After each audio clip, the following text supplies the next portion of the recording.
welcome to Marie+One. I am Marie, and today's plus one is Josh VanLandingham. Hi, Josh. How are you doing today? Good, I'm doing great. Good. Thanks for having me. Thank you for being my first video guest. Yeah. So this is really exciting. Would you like to tell us a little about you and who you are and what you do? Sure. My name is Josh VanLandingham. I'm the owner of ABQ Live, the magazine, an agency. We'll talk about that a little bit later. And then I'm opening a coffee shop, Dia de las Baristas, here in this summer as well in Albuquerque. You do a lot. I'm actually so impressed, and I'm really happy to have you today because even though you seem to be very eclectic in what you do, I feel like you're very private as a person too. And so I really can't wait to learn to know more about you. I think it's interesting because the ABQ Live brand is so public, and the things we do are so public, and the events we're part of, that it's been a goal of mine to kind of keep that separated from my private life, because Albuquerque is one big small town, and it's not always easy to do that. So I'm glad I come off that way because it all blends together sometimes. Yeah. Yeah, and it's funny because you, like, on a personal level, you were a really good friend of my husband, Joshua. Yeah. And so I feel like I know you a little bit through him. Sure. And, how you guys play together or talk or, when we see each other at events and stuff. But other than that, I mean, you seem like a really cool guy. But then it's like, it's kind of like funny. And so, okay, I'm not going to say it 20 times because you're just doing that. Well, Joshua your husband also knows the early days too. So, yes. Because he was around when we kind of were getting everything organized and together and saw a lot of the insides and outs and saw the trials and tribulations, right? So he has really good insight into what it used to be like compared to what it is now. And so are you Albuquerque born and raised? No, I'm from a little north in the Jemez Mountains. I grew up in a small community up there, but then I graduated and came to UNM. Okay. And then once I came to UNM and graduated from UNM, started working for UNM biology, and then I eventually ended up in at UNMH. I've been here ever since, so lots and lots of years here in Albuquerque, yeah. Okay. And you think you're going to stay in Albuquerque? That I don't know, really. I think I'll always have ties here, but as I get older, I never thought I would leave, maybe back to Jemez, but I think I may travel a little bit more as I get more opportunity too. So we'll see what that looks like in the next few years, yeah. Have you traveled already? Yeah, but not as much as I'd like to with everything that we do, especially when we're so event-driven. The big, we're here for all the big things, and it's hard to fit my own personal time to go other places when we support so much of what happens here in Albuquerque. Okay, that makes sense. And so you have, how many brothers and sisters do you have? I have a lot. I have 7. Wow, okay. Yeah. So you beat me. How many I have do you 3 brothers. Well, I have 3 brothers. Oh my God, Marie, really? 3 brothers and 3 sisters. Oh, okay. I didn't realize that. So we're 7, but if you have 7 brothers and sisters. Oh, no, we're 7 total. So, there we go. Yeah, okay. and we're kind of a mixed family. We got 4 brothers and sisters that from one, my dad and my mom, and then 2 stepsisters, and then a half brother. So there's a bunch of different variety there for sure. Cool. Yeah. Yeah, and see, I have 2 real sisters. I don't like to say that, but then it's I have the rest of half brothers and sisters. Same kind of thing. Yeah, but a whole bunch of a big family. Yeah, which is fun. And how was that growing up? How where are you in all the? I'm kind of in the middle, and it's kind of in sections because my older sisters are 8 and 10 years older. So then me and my brother are only a year apart. So it kind of happened in sections. Okay. So while I'm a middle child, I'm also kind of the older one of that group, if that makes sense. So I kind of grew up as a older sibling. And then my younger brother's only 27 now, I think. So we have a big gap between my older sister and my youngest brother. Yeah, it's kind of like I'm the oldest, but I'm going to turn 32, and then the youngest is 18, 19. Yeah, so be mad. I'm yeah. with his age again. but it's funny because growing up, one time he was like, "Oh, I think it's when I turned 20." No, yeah, he was young, and he was like, "Oh, when I'm gonna turn 20, you're gonna be 40." Oh, sure, yeah. And I was like, "No. So wait, let's back up. Yeah. And Yeah. so it's cool to be like, it's funny because then I guess you have that figure of like the older brother Yeah. or an older brother. Absolutely. And I grew up with that too. And is it something that you feel like you have a responsibility? Or Oh, for sure. Yeah, absolutely. I think that's why there's these so many people fit into those sibling like types, because you end up in scenarios where you do have to lead when you are an older sibling a lot of times. So yeah, there is a lot of responsibility when you have younger siblings, for sure. Does that translate, you think, in all the projects that you do? Like, Yeah, absolutely. Like I think I ended up the way I am because of the way I was brought up. And it just only makes sense that I ended up in fields like this where I took chances on my own and I lead my own companies and things like that because of the support and the system that I grew up in with my family and extended family, for sure. And would you like to tell us a little bit more about that? What do you feel worked in the family dynamic that made you who you are today? I honestly just think there's tons of support. Like, I feel like I had a major advantage with always being able to rely on family members, right? Whether it's my siblings or my parents or my aunt and uncles, that we have a large family that has lots of resources. And while we don't have a ton of money necessarily, there was always just support no matter what we were doing, no matter what I was doing, which I think gave me an advantage to feel like, I was never on my own necessarily, and I could take chances to do my own thing and always have a fallback in case things didn't go right. And I think it's just something I don't ever want to forget, because some people take chances that are, that don't have anything to fall back on and don't have the support that I had. And I think that's a much more difficult way to do things. So I'm very fortunate in that way. That's really amazing, because Jemez is a small community. Yeah. So how did your family take it when you left for the big city and then kind of never yet came back or stayed over there? Oh, they're super. I mean, it's not far, but it's not that far, and I think that's what they wanted us to do, right? They knew we were going to go to school. They knew we were going to do different things. We're still an hour away, but especially during school, I was back and forth all the time. So it was never like a question. The community I grew up in, and I know how small communities are sometimes, and there is that pressure to stay, but that's not how we grew up. No. I mean, they really wanted us to branch out and do the things that we wanted to do. My older sister did the same thing. She left when she was 18, and she's lived all over the country and done different things. So I think we never felt that kind of pressure to stay there and have to participate in the things that are going on up there. It's funny because in a way I feel like that's how my parents, like my dad at least, pushed us. We always grew up watching documentaries about everywhere else in the world. Yeah. And he opened us up to that, and long story short, I visited, my godfather is Belgian but he lives in Texas, and so when I was 18 I went to visit him for a month. Yeah. And I fell in love with the U.S. I was just in south of the U.S. I was like, this is where I want to live. This is where I want to be. Mind you, if at that time my older self now could tell myself that I ended up marrying an American and having a kid and and living here, I would be blown away, I think, but or not believe it. Yeah. But at the same time, it's funny because when I decided to move, actually years later I went to Britney Spears concert, met Joshua, and then I told my dad, I'm going to move to the U.S. My dad was like, huh? Yeah, right. Excuse me?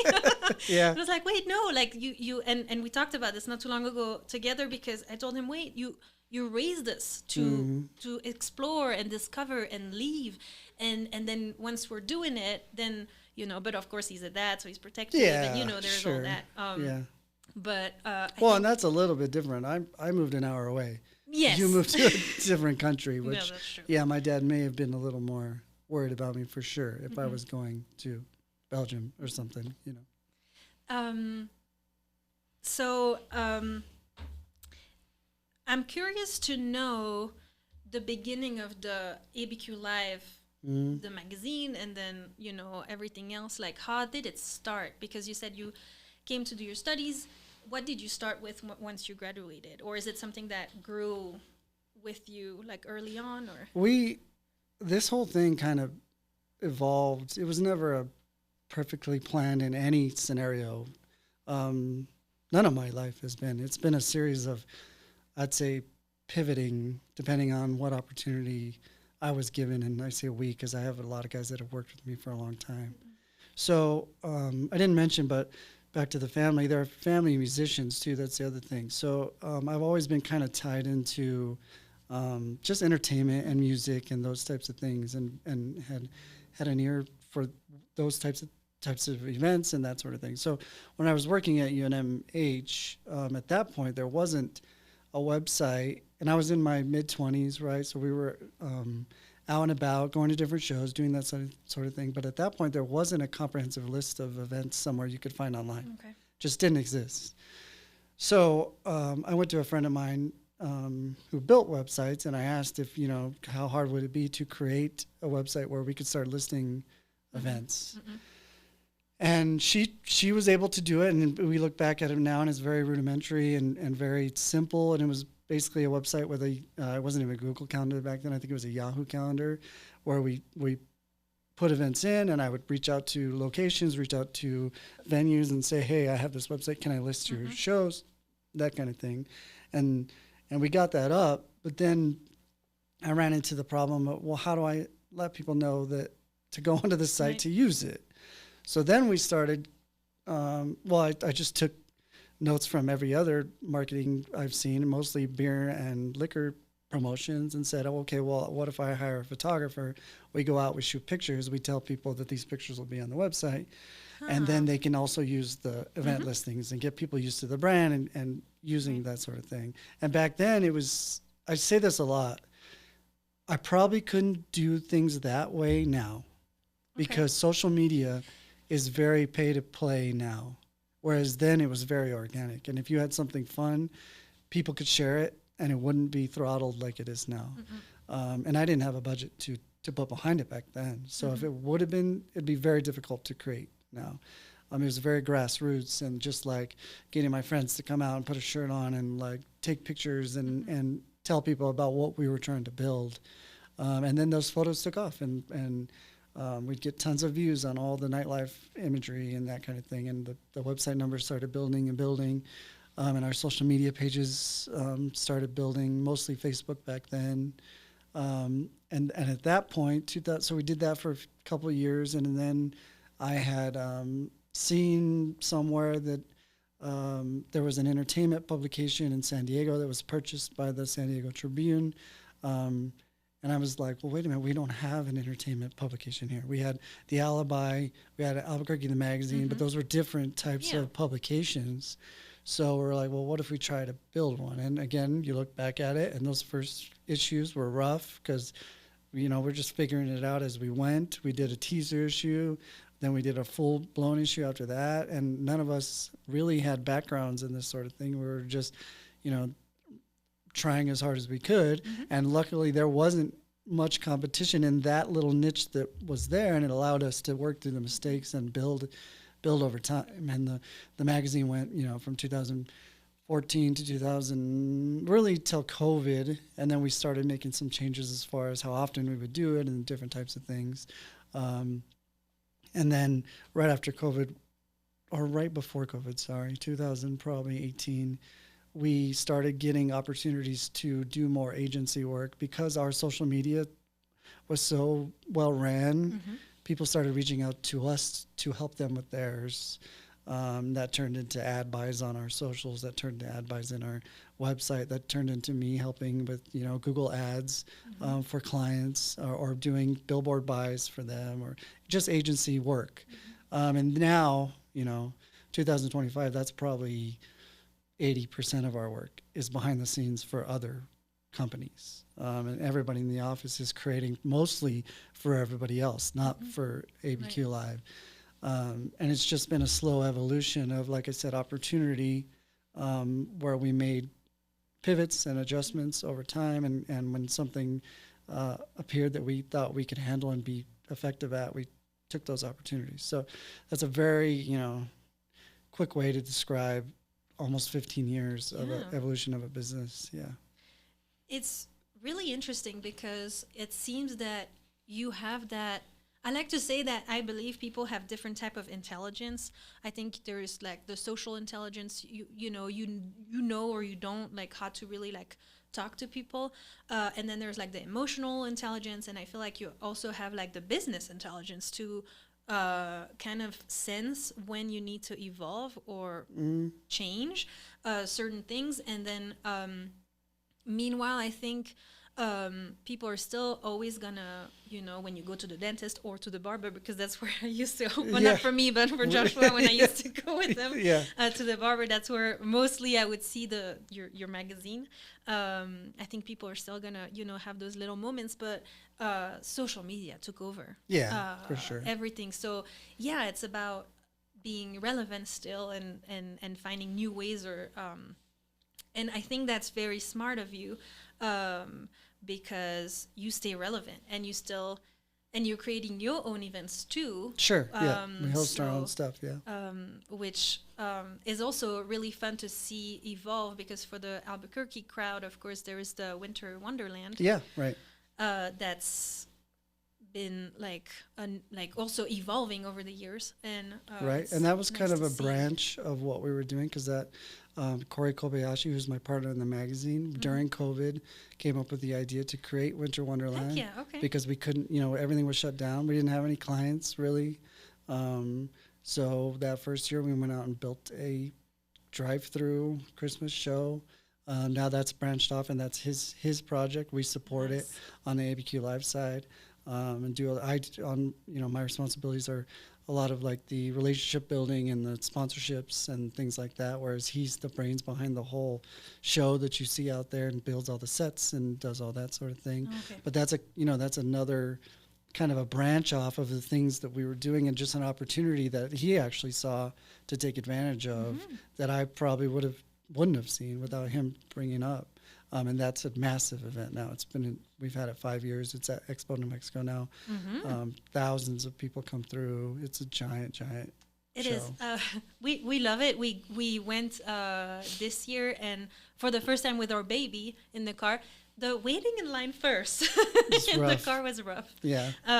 Especially because I think my son was like, a little over a year at that point, and so he was a little, getting a little fussy. But then he saw all the lights, and then I have super fun videos of him just wowing the whole round. Yeah. And then we met inside, because then we went and we took a little picture with Santa, which was his first Santa picture. So thank beautiful! You. Yeah. That was very fun. It's funny. We have some families that have 5 years of pictures of Santa, and they'll send us pictures of them like on their fridge or whatever, because they come every year, and that kind of thing really makes it, when you step back from it and see it all, it makes it really worth it for sure. So would you describe yourself as more like an introvert or an extrovert or a mix of both? Honestly, like I described when we sat down, I think I'm typically an introvert, but I'm in scenarios so often that I have to step outside of that a little bit. Although I still wouldn't call myself I'm still an introvert, but I'm just forced into situations where I have to communicate and I have to engage, and we're half of my life I feel like is meetings at this point, so I'm communicating with people all the time. So I guess I kind of my private life, I'm very introverted, except for with very close friends or people I know, and then my public life I have to have a different persona on the business side. So I kind of float between both, I guess. Yeah. How do you handle that without, years of practice? Like, it didn't come naturally. Like, especially coming from a small town and then trying to do my own thing here. Like, it just takes lots of repetition and being in scenarios. I've been in thousands of meetings at this point, and I think it's not, any of those skills are just learned over time, and you try to get better all the time at it. It's definitely not something that's super comfortable for anybody, I would say, early on. And it's funny because then it seems that it was almost like meant to be for you, also coming from a small town, but a big family. Sure. So it was already kind of like the opposites of Yeah, the introvert you are in private, but then you also have to be Yeah. extrovert with And again, a my big family family. were musicians, so they're not introverts. So I also know the personality types. So yeah, like I was set up for success in a lot of ways with the way I grew up. Absolutely, that made things significantly easier for me. And do you also play an Yeah, instrument but or? not to the level that they do. They like my little brother Austin has played since he was 4 years old, and then that's what he's wanted to do since he was 4. We always joke around because I think from like 3 to like 8 years old, he dressed up as Elvis for every Halloween, right? So there was never a doubt what he ever wanted to do. But me, I kind of floated around, did a lot of different things. So play, yeah, but entertain like them, no. No. Is it something that you ever think you would do in the future or? Yeah, I think I'm still connected in that way. Like that, we all kind of play. We all get together.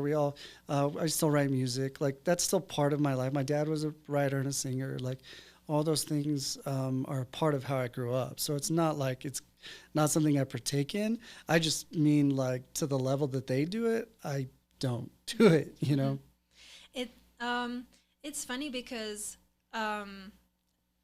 just the way you said it right now, it kind of like jumping from one thing to another, but That's okay.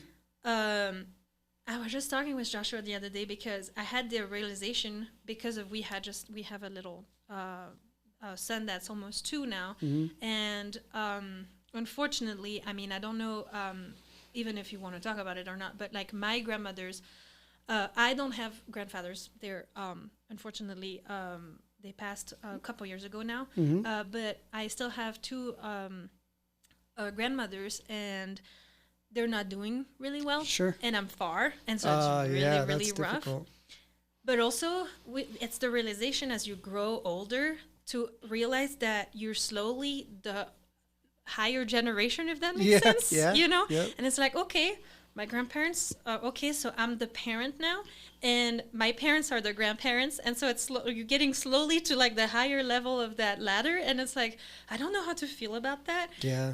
And seeing also, my brothers and sisters grow, because in my head they're still little, Yep. and then I see my brother, he's starting military, and he's all like bulk up. He looks like Yeah. Jean-Claude Van Damme, and I'm like.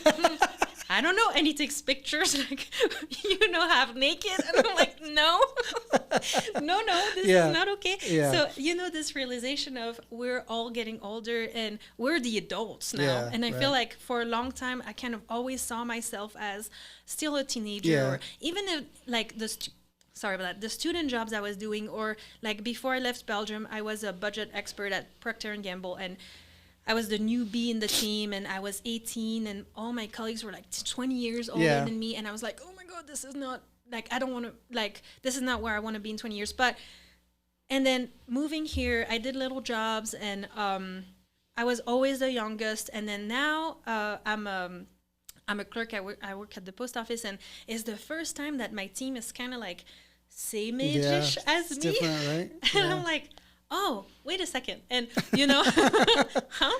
Yeah. I liked being the young one. Yeah, for sure. And so how do you, is it something that you ever like thought about or that Oh, crossed your all the mind? time. Or All the time, because I think it's just the generational change that we go through. And then all of a sudden it feels like a blink of the eye, you're the older guy when you're so used to being, I started a business at 28, so I was mostly younger. And even when I was at UNMH, I was 10 years younger than most of the people in the department I was in. So it's very similar in that way. And I'm constantly reminded because most of my staff at ABQ Live is like 22 and 23. So the gap between, like, for instance, when Joshua was an intern, the gap wasn't that large between me and him, right?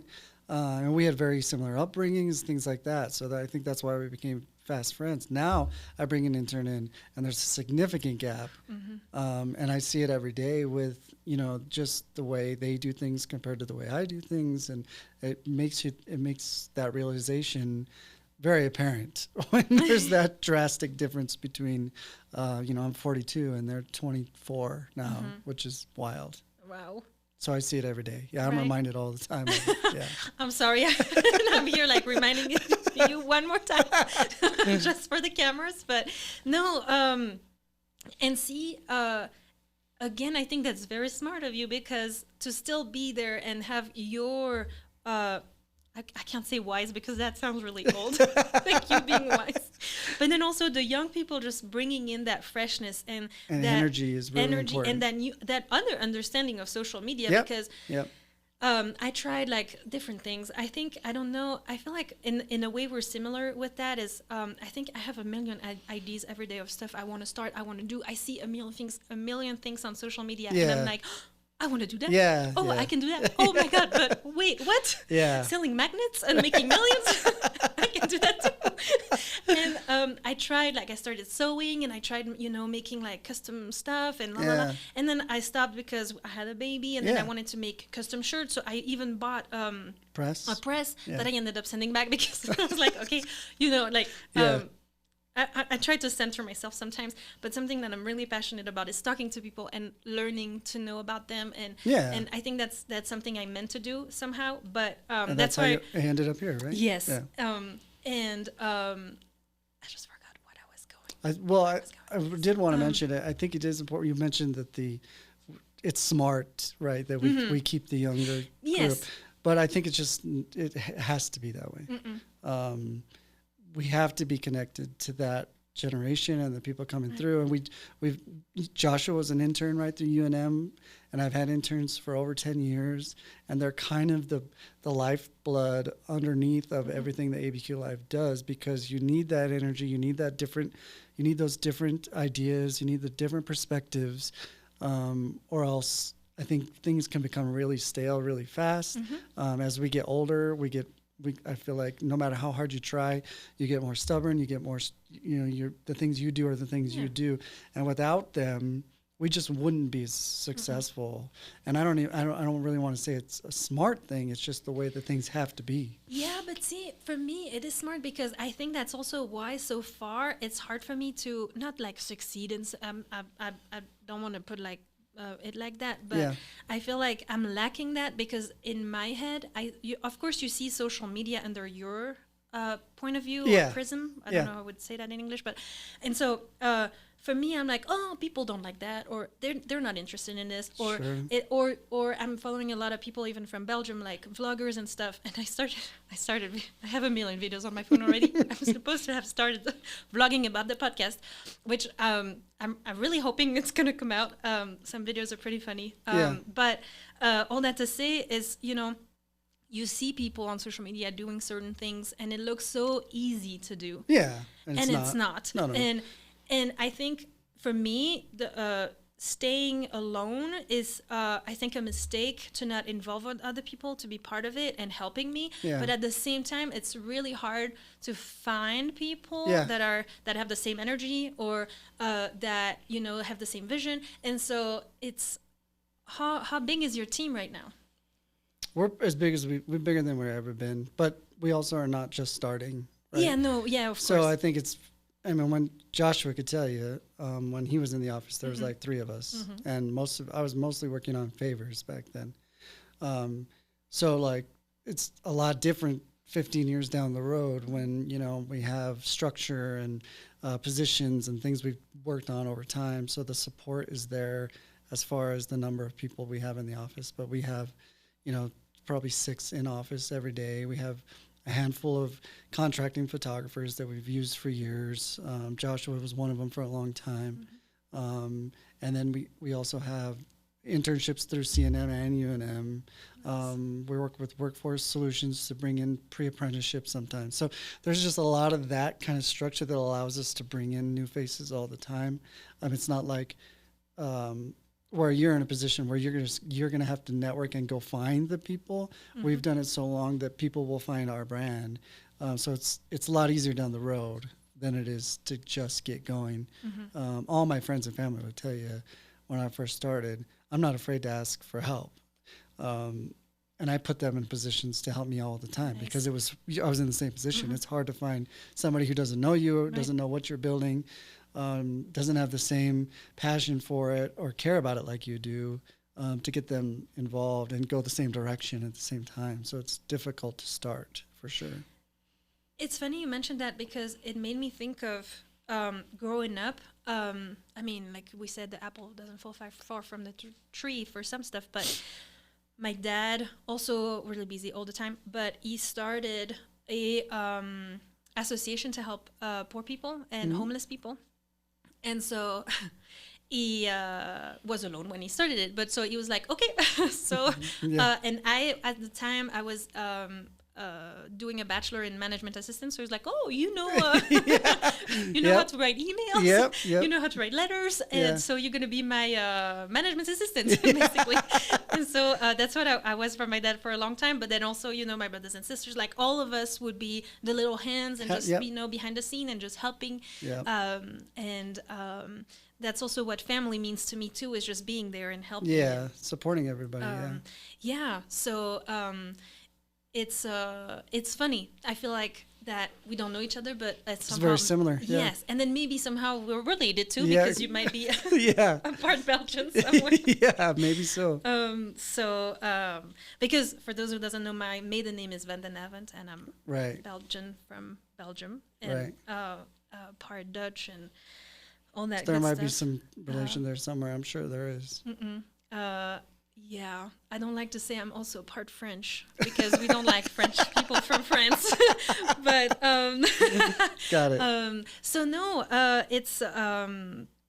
it's really interesting. Where, with all that evolution, where do you see yourself in that ABQ life in like the coming years? Where do you see even ABQ life evolving? Or I'll tell you this, I've never been good with like 5-year plans. People ask me that when I started, and I've never been, it's not like I have a clear vision for almost anything. Like my mind doesn't really work that way. It almost doesn't feel tangible to think about 5 years in advance, for better or for worse. That's probably not the best practice, but that's just kind of how I am. I really take the pulse of what we're doing on a day-to-day, a month-to-month, and year-over-year, and trying to make assessments and adjustments that way. And then me personally, I've obviously got involved with different businesses over the years, different partnerships. I'm always open to doing that. At one point, I had owned a bar with other partners, so I've done that as well. So like, my eyes are always open for opportunity. And as I get older, I don't want to always be doing the things I'm doing now. And I do, like I said before, I want to travel a little bit more. I want more time for myself. Where that is exactly, I don't know. But I know, I trust in the process, and I trust in myself enough to know that if I'm going the right direction and my mindset is right, that I'll find where that fits and make that decision when it's coming up. The other thing is, I don't really like the pressure that puts on people. You're setting an expectation without knowing any of the variables over the next 5 years, which doesn't make a lot of sense to me. And all I can say with personal experiences too is that you never know, even like 6 months from now. It's hard to know. I mean, when I went to Las Vegas to see Britney Spears, I laughed with my brothers and sisters, and I said, "Oh, I'll marry an American in Vegas," and and I didn't ending up marrying him in Vegas, but I met him in Vegas, right? I met him there, and so I strongly believe in the power of attraction and the mindset you put in stuff. And that's also why, for me personally, this past year has been like crazy, mind blowing, and also like hard to read, because I mean, I've been before. Now I'm a USPS employee, but that came in November out of nowhere. Like, I applied many times, and then I applied for that specific position in August and didn't hear back. So I was like, all right. And then I was a contractor for USPS before that for a good year and a half, and then I was subbing for other contractors because I was like, oh my God, 6 days a week, I can do that, I cannot do that. And then now I have a son, so no. And then the day that I think I contacted you that day for an episode, and you had said yes, and I was like, oh my God, this is amazing. And I was like, okay, so the podcast, like, I really truly feel, again, sorry about that, but like that's my calling. And so I was like, oh my God. And then that afternoon, I got an email from USPS saying, if you want the position, it's yours. So I was like, universe. what are you trying to say? And Yeah. so it's been like up and down, and it's been crazy because then I went to see my family for 3 weeks for Christmas. That was amazing too. And I wanted Yeah. to interview people there too because I was like, oh my Sure. God, I can also interview in French, of course, because that's my mother language. Yeah. And I know a lot of super interesting people over there too. And I was like, oh, and it didn't work because 3 weeks to visit my family ended up being not enough. Yeah, for to sure. see everyone. Catch up on everything. But then I'm back and I was like, oh my God, I needed to get a hold of it all. And then so now it's working out and I'm just, beyond excited. And that's why for me, like personally, I don't know where I'm going to be in 6 months. And I have a good position right now and stable. But I think in life, sometimes stable is not, how do you say that? How can I say that? Like, it's not my go-to. And I'm excited about a lot of other projects and stuff. For sure. And I feel like, I'm always like, excited to try something else. And, Right. and so I feel like, when I heard that you were going to open a coffee shop, I was like, oh my God.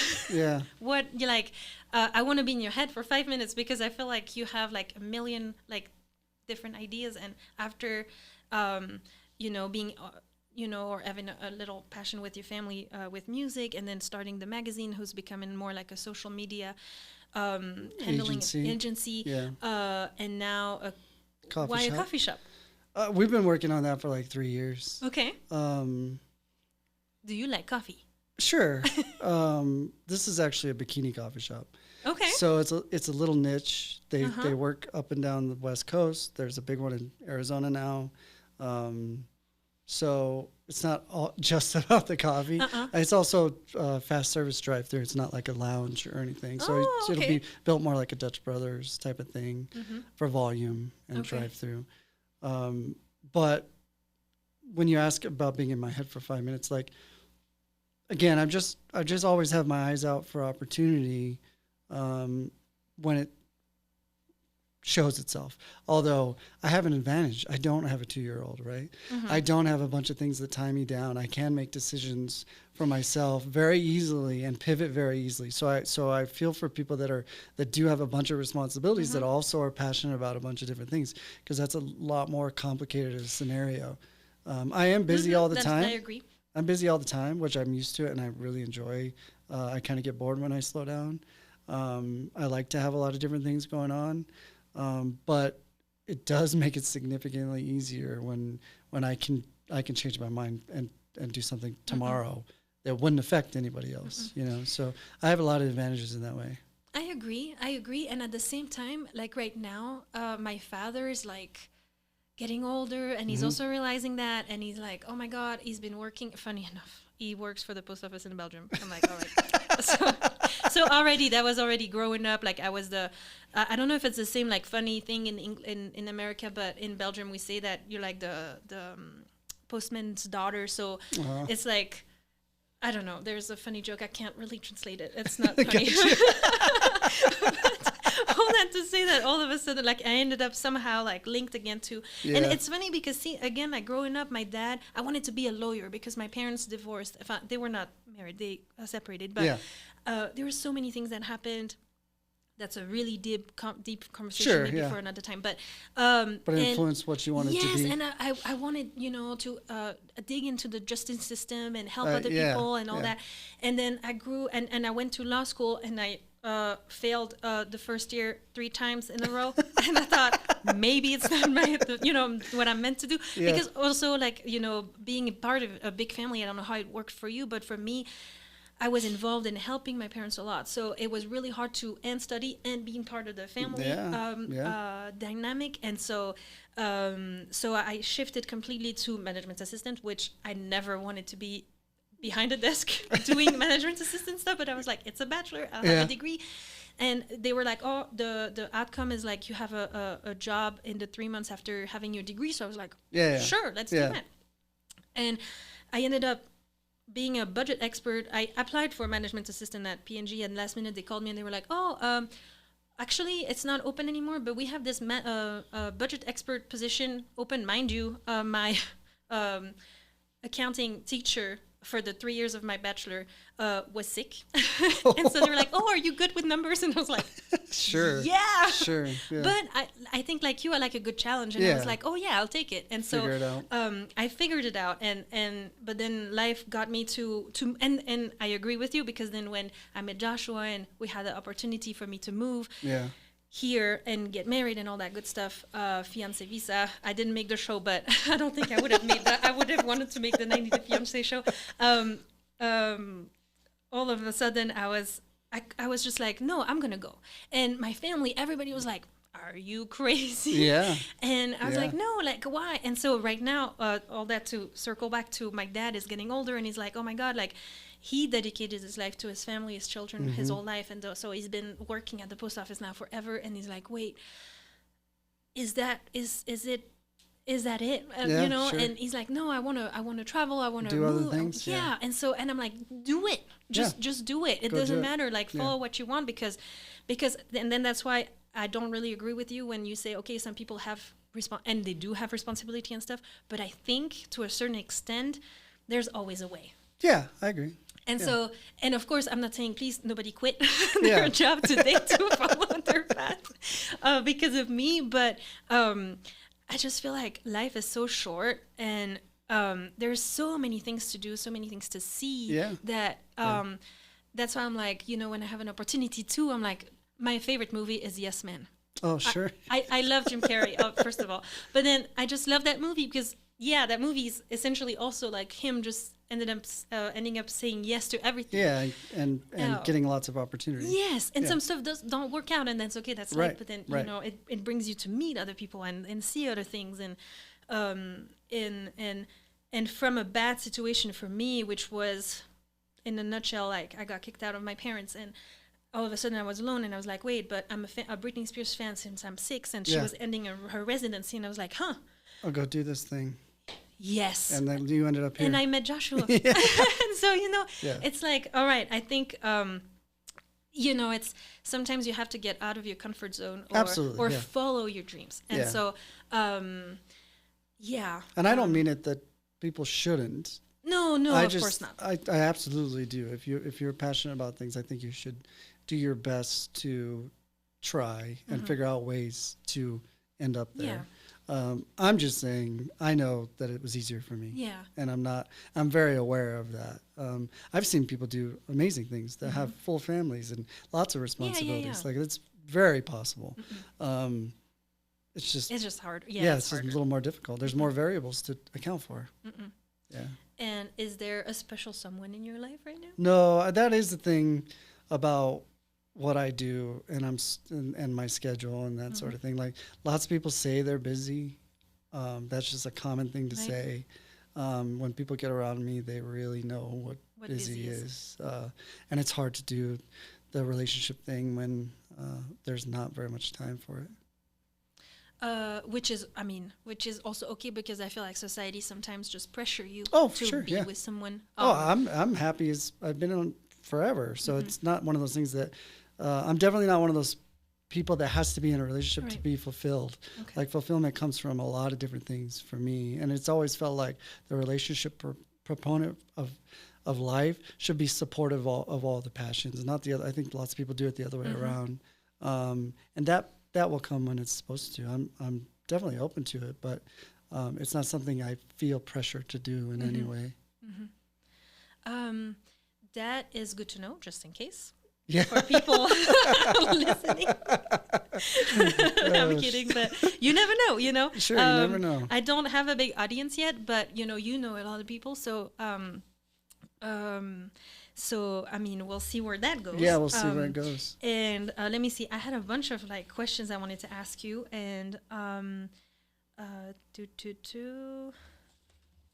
So...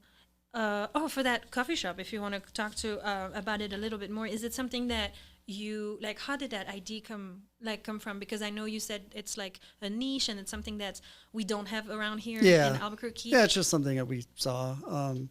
Even back when I had the bar, I'd already seen the brands that were being really successful. I think the bar helped me realize all the overhead that comes with a restaurant and a bar restaurant scenario. And these coffee shops really cut a lot of that out.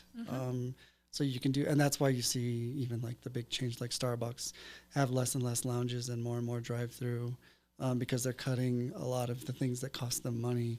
Having a bunch of employees, having a bunch of overhead, makes things more difficult. So being able to experience the things I did with the bar, which I'm very grateful. I was, again, the youngest one in that group, and like getting to do the things and learning a lot of the stuff that I got thrown into, gave me a perspective on what I would do next and how I would do it better. And that led me to the coffee project in a lot of ways, because of the efficiency of it and the way they can be successful. And they can, especially these products, can be, even on the marketing side, it can be very direct and clear, and use social media to its advantage. All those things line up very, very easily with the things that I've already done for clients. Yes, and the world I'm in. So it's not a giant leap for me in any way. Okay. It was just kind of the next opportunity that came about. Yeah, and then I'm hoping the first one should open in May.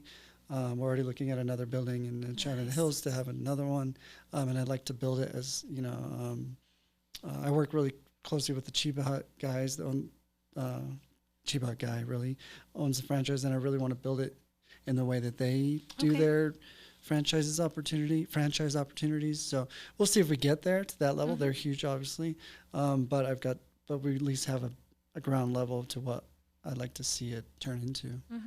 And it's funny in a way, because I feel like it's very trendy right now, like coffee shops. Oh, for sure. But especially with lounge, like a lounge space. So yours won't have one, which is also then particular to yours. And I feel like, because I hear a lot of even people that tell me, oh, a podcast, but there's already so many, and it's like, sure. yeah, but.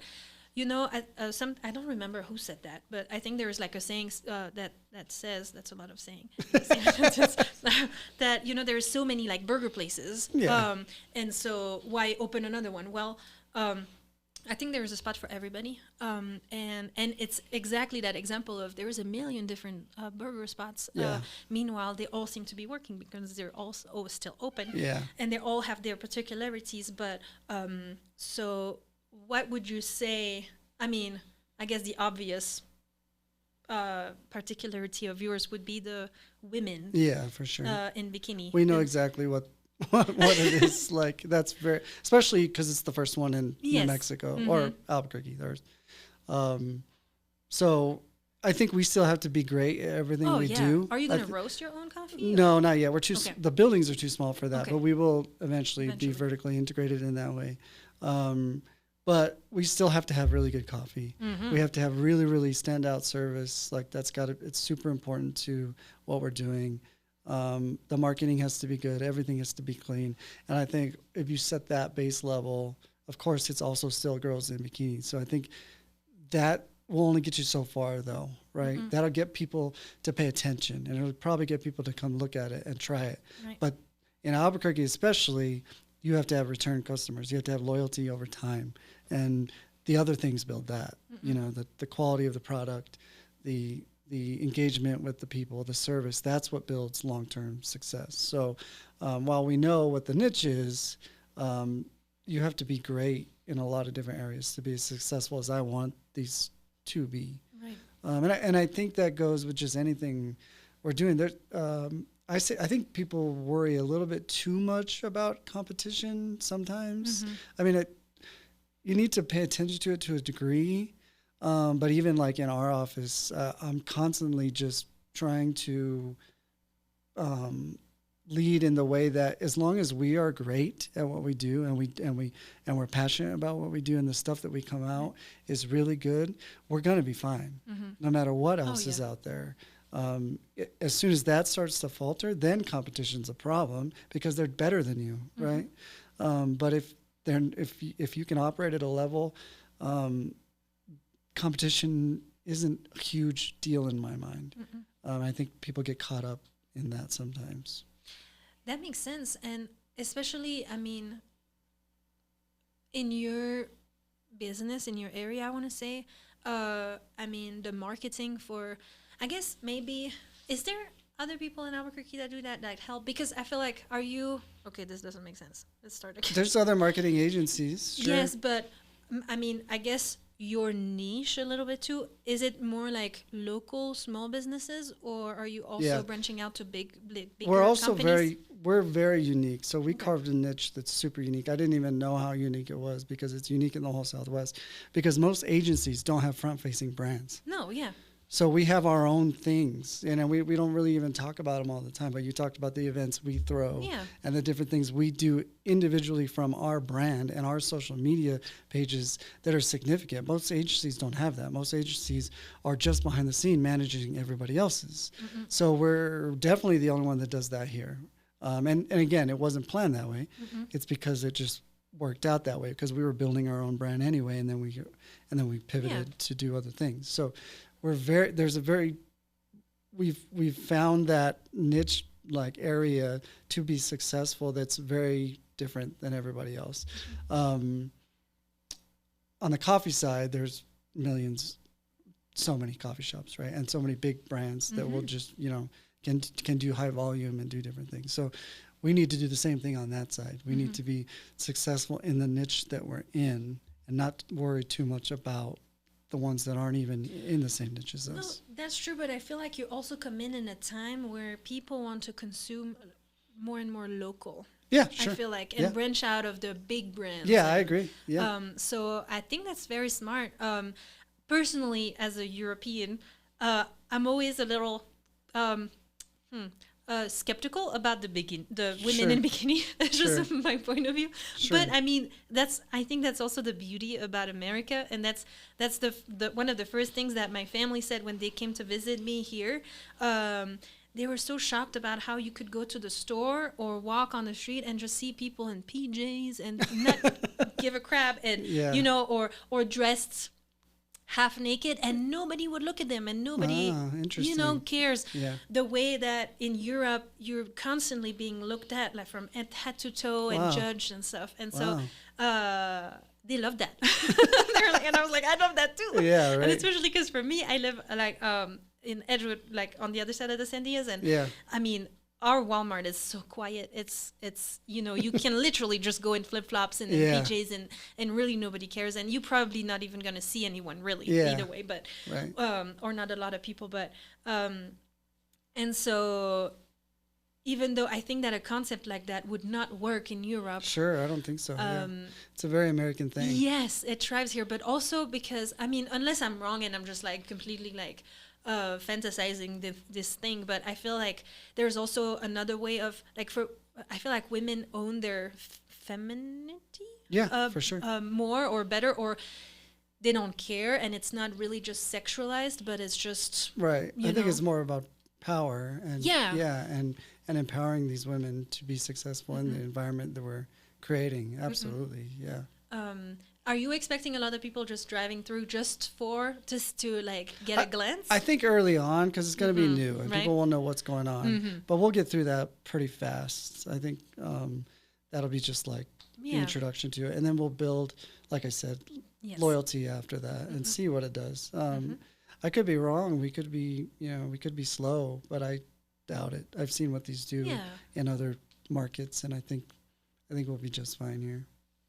I'm really impressed, honestly, and I mean, is there any other ideas you have in the back of your head that are like cooking right now, and you're thinking of? We're working with New Mexico Escape Room is one of my really close clients. Okay. The stuff they do is incredible. They're beyond talented. If you've never been to an escape room, make sure you go to that one. It'll set the bar so high. Okay. We just did a conference with them in St. Louis this year. Went out and saw haunted house, and haunters are close with that whole realm is also connected to escape rooms. So we went out to the biggest one in the country, I think. It was huge in St. Louis. There was also a Christmas show too, so it made sense for us with Winter Wonderland. And I got to see things that I never, I had no idea from the outside looking in. So we're talking to them about some potential projects to maybe partner on and different things that I think would be really cool for Albuquerque. We'll see which direction those go. Those are probably 3-4 years out. But it's exciting for me because I love that stuff. I love escape rooms. I love the level that they create as far as like if you go see it, it's like Universal Studios. Wow. Okay. Yeah, like level to detail and just things they put into it.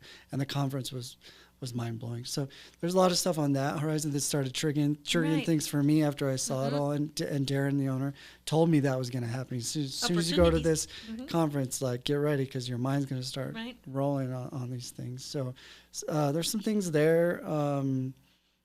On the ABQ Live side, we're expanding. We just took over marketing for like Green Jeans and Tin Can Alley and big establishments like that. I think they'll get more. We'll have more and more opportunity for those. We do all the big shows, so I'm sure that will continue to grow. But there's not. Once we get the coffee shop open, which again has been 3 years in the making, so it feels like an eternity. We'll see which direction that goes as well. But nothing that's like we're going to start this at next month or something. Yeah. It seems like it's a long process to open anything that's like food or drink related. Yeah, it's tough, especially because we built it from the ground up, which is not the easiest thing to do in Albuquerque. I try not to say anything negative in any way about anything we do, but it's been very difficult to get this. And the contractors told me it would. Like, that's kind of just the systems we have in this city. But we're so close to it. Like, that's all kind of behind us as long as we get it open and it, we can operate at the level that I want to. Then trying to let go of all that negativity that got us that we went through to get here. But if you're not patient in this town and have a drive for it to be really long term in the ways that you're building something, you're going to get super frustrated super fast. It's just really tough. Well, thank you for holding on. And I know I don't personally drink coffee, but so if you have other drinks than coffee, sure, yeah, we'll have other stuff for you. But either way, like I'm sure we'll come check it out because Joshua drinks coffee. And so that's going to be, I think, interesting and fun. Yeah, I'd love for you guys to come see it and give us feedback for sure. I've never personally been to any of those places, the Twin Peaks or what is it called? Or the Hooters. Twin Peaks, Hooters, yeah, that style, yeah. And also because the first years I was here, I guess I was still very much in my European mindset of, oh my God. I will never go to that they place. have what in there? But no, I think it's fun, and again, you live and you learn, and you grow older, and you change your mind on stuff, or you evolve in a certain way. Let me just check this really quick. Sure. So I guess because I written a question about your creative process and stuff, but so I guess you don't really have one. It's just also mostly you not impulse, but you have what did you just say? I forgot. I don't even know what I just said. No, It's gonna come back to me, hopefully. I'll tell you this. I'm not the creative. Opportunities. Sure. Yes. I'm not the creative. I've surrounded myself with creatives. Joshua was one of them. They're far more creative than I am. I'm more of I would say, the typical idea man, right? I'll come up with things. I'll think about things, and I've been lucky enough to surround myself with people that will give me honest assessments. Honest feedback, and I've also been lucky enough to be able to identify which of that feedback I want to take and what I don't, because I'll tell you, most people didn't think, not most, some people did, but there was a lot of critics when I started ABQ Live, right? Because it just wasn't a thing then, to compared to what it is now. When you see social media now, it makes a lot of sense with what we do, but when I started it wasn't like this. So it didn't click for a lot of people at first. So I'm constantly trying to keep myself surrounded by creatives because they can take the things that I'm thinking about and really help guide me to get them to the level that I'd like them to be at. So it's more of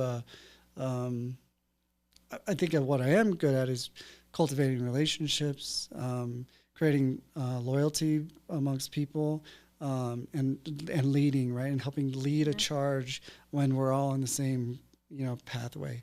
But part of the reason I don't have a very defined creative process is because I'm not necessarily the creative type. I'm more of the guy that's going to push the project along, just out of sheer will sometimes. But see, again, I mean, and I'm not trying to butter you up. I guess that's an expression I just learned not too long ago. Because funny enough, it's the same expression in French. Oh, wow. Interesting. But yeah, I was telling my colleague the other day, I don't mean to put butter on you. And she's like, I think you didn't mean that, like right. literally. Yeah. No, but I think that, again, like very like, being like being emotionally smart and business smart, because you know how to surround yourself. And a lot of people, I feel like, me included, sometimes are stubborn because they're like, oh no, I have this idea and it has to be a certain way, yeah. and I want it to come this way, or I want to have a really long intro. No matter what Joshua says. Yes.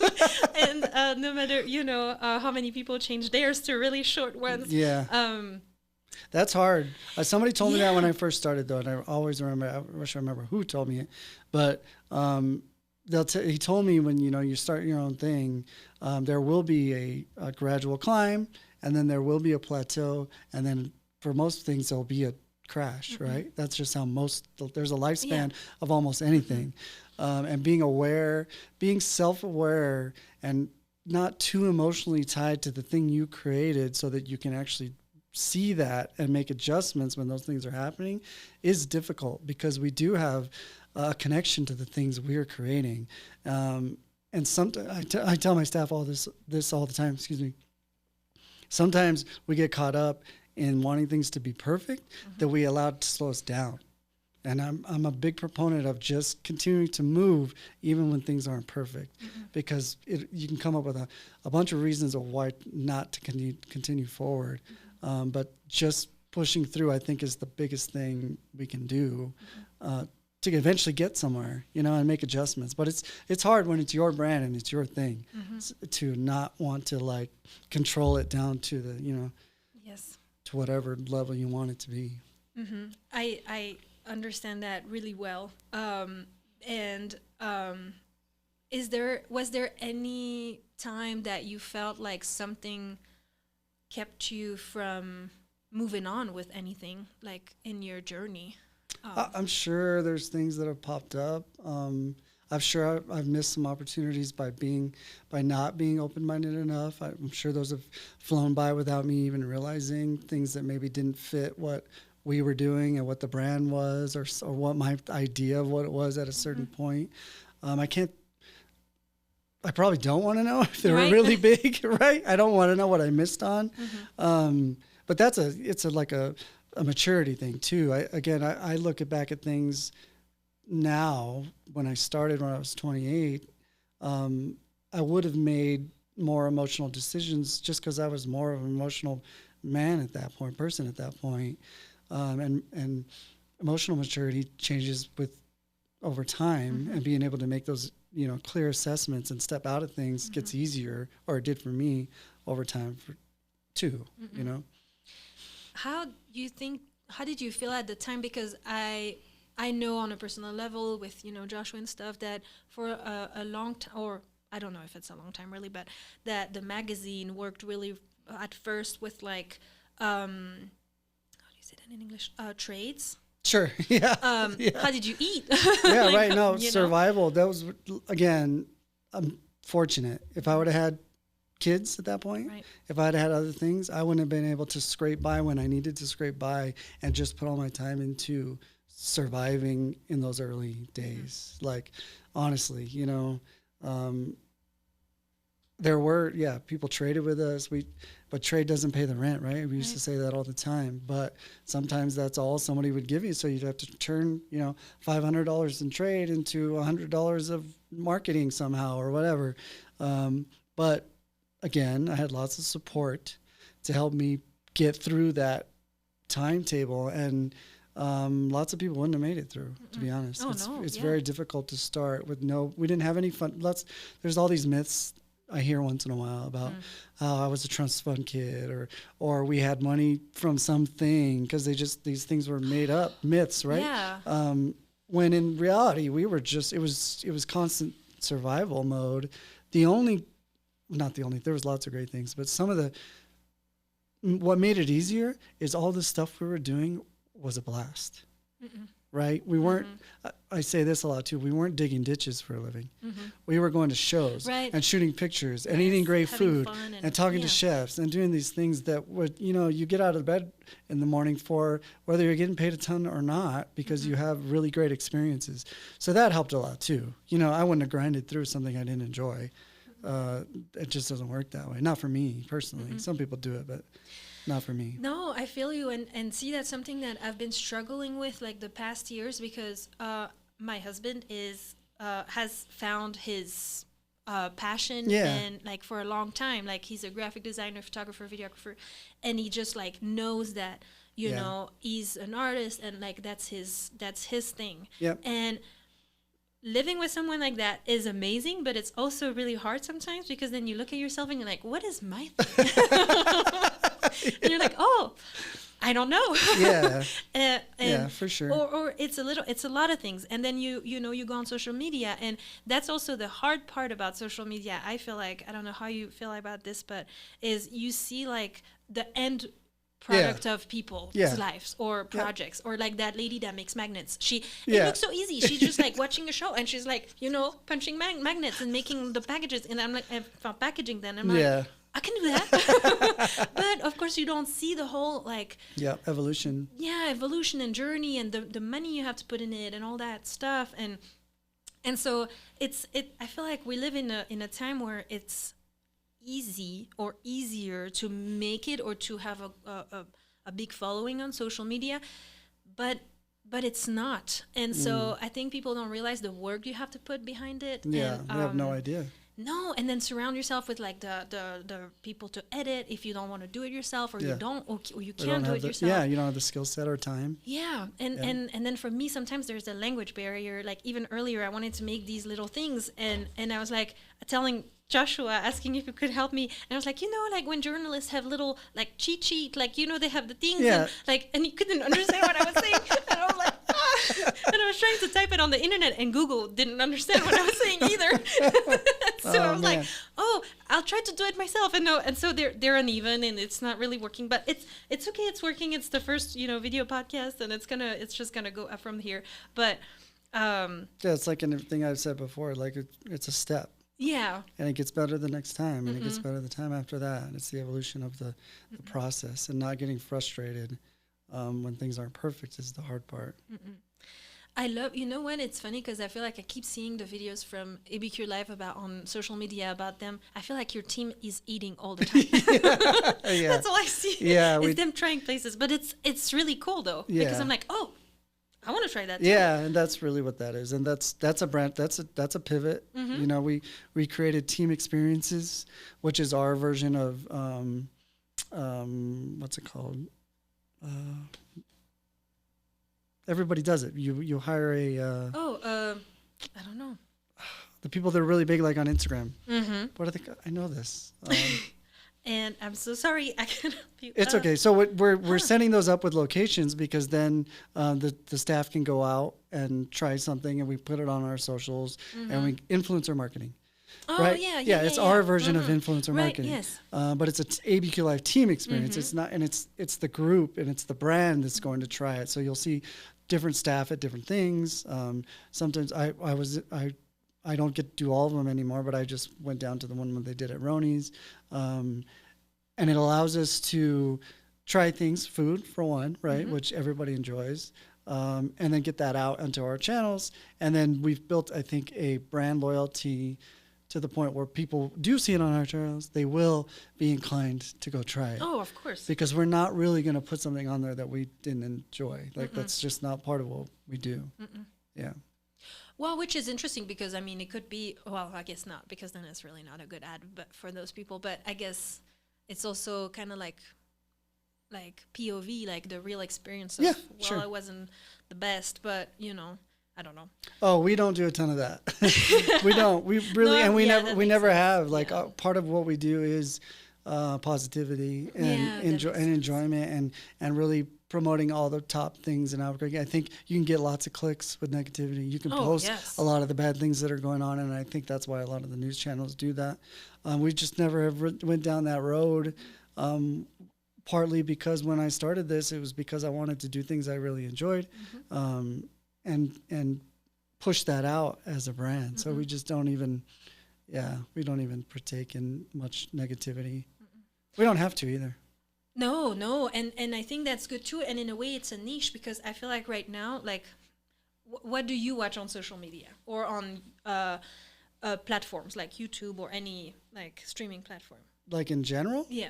Oh, I mean, there's lots of stuff, but there's a lot of, obviously with the state of things now, there's a lot of political pieces and negativity surrounding the country and all those types of things. So what you see on the ABQ Life side, like lots of food related material, obviously me and Joshua game together. So a lot of that material, that's what you'll see on my personal pages for sure. Yeah. And see, for me, like, I'm a big consumer of true crime, and Oh, sure. but you know that also at some Yeah. point I have to stop because it's like, okay, after you know, hearing like stories about like 4 serial killers and like, you know, it's like, oh, I have to have some positivity in my life too, and You got to balance. Yeah. you got to. So I think that's really good to just focus on that, and also, I mean, right now for me, like, I watch only like on YouTube a couple of people that vlog, mainly in Belgium and France. Oh, cool. I don't know any that do vlogging. Sorry, vlogging here, but I'm interested in that because I want to be part of that world a little too. Yeah. But what I want to say is I don't watch the news, and that's also something that my family, like, religiously growing up at 7:30 was the news on the broadcast on TV in Belgium, and so it's at 7:30 every day. That's what you guys did? Yes. Oh, wow. And it was very long for an hour ish. And then after, my dad was like, all right, go to bed. Yeah. That was really my childhood. Right. But all that to say that I grew up with that kind of like, not anxiety, but almost kind of to, you know, have to know what's happening in the world and stuff. And so now my dad is basically just sending me videos every day about everything that's happening lately. Yeah. And so, you know, and I had to call my family and to say, because all of a sudden they were like, are you going to be deported? Because I'm an immigrant, but I'm a legal immigrant. So I was like, no. Yeah. And, you know, I came in the front door and I paid and I'm good and, you know, everything's okay. But yeah, no. And so I watched 10, it's, his name is Hugo Decrypte. It's not going to mean anything to anybody that's watching now because it's in French, but it's 10 minutes of news. Yeah. And it's just 10 minutes. And I watch it whenever I have And it time. catches you up. Yes. And I just keep an eye on stuff, Yeah. but I'm not like, you know, I feel like Surrounded especially, by it, yeah, when COVID happened, Oh, yeah. oh my God, like we followed the broadcast for like the first couple weeks. And then when we caught ourselves to just like keep count of the people dying, Yeah. we're like, okay, I think we need to let it go. Yeah. And the world sure. is gonna keep turning, even if we don't watch it. And so It's like anything else. If you don't balance it, you're going to be Yes. in a bad position mentally because you're inundated with it or whatever. Yeah. going on with like a young team and stuff, have you ever had like ideas come in, like doing vlogs or even having your own podcast? We've talked about that. I'll give you credit. This is a lot of work. The interview is hard enough, right? But the before and after, the marketing that comes with it, the editing, all those things is just, and we don't do anything we can't do consistently and at a high level. So we've been approached for years for podcasts to do our own. Yeah. It just didn't, like I said, I never felt like we could do it at a consistently level that I was comfortable with based on all the other things that we do. Yeah.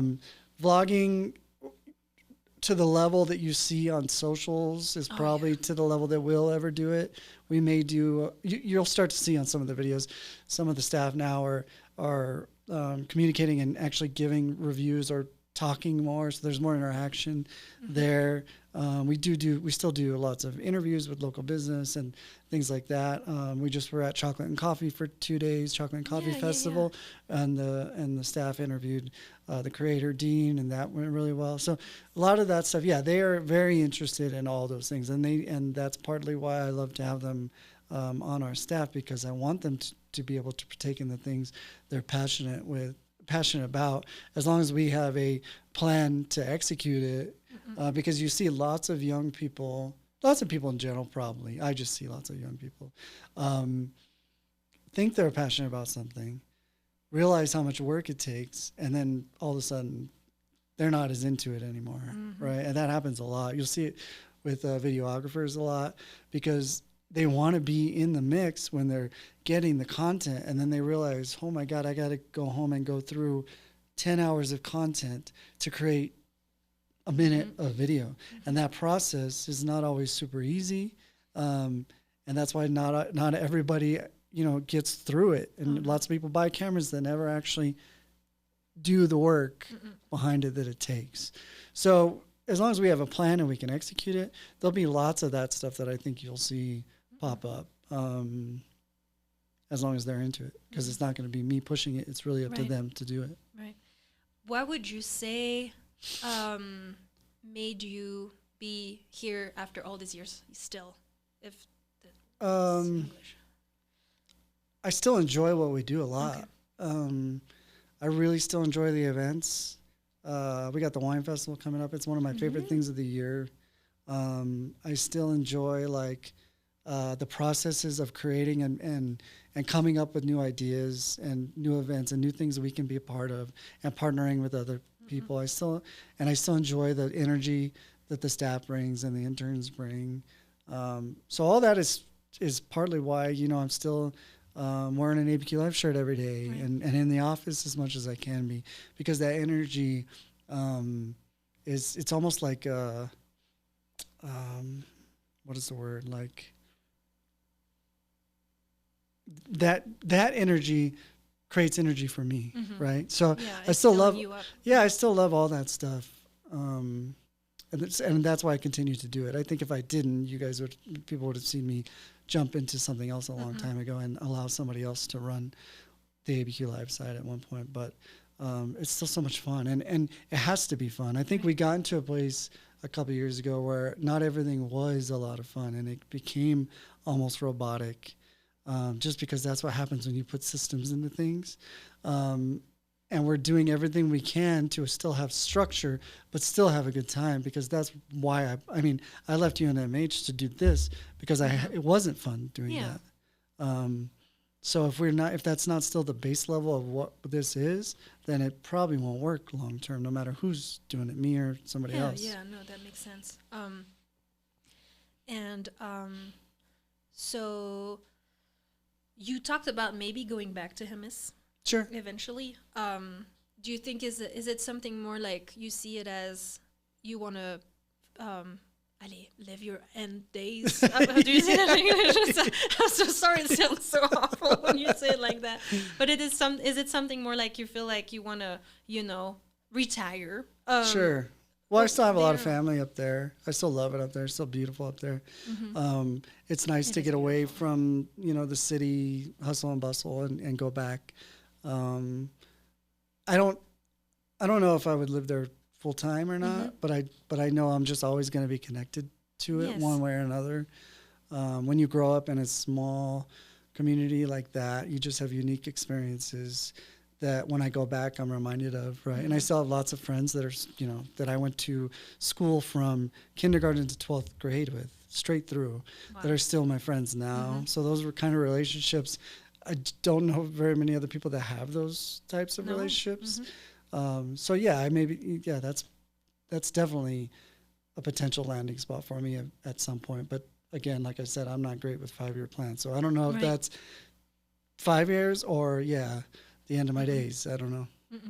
Oh, that's how you say it. I don't know. So much better when you say it. Oh my God.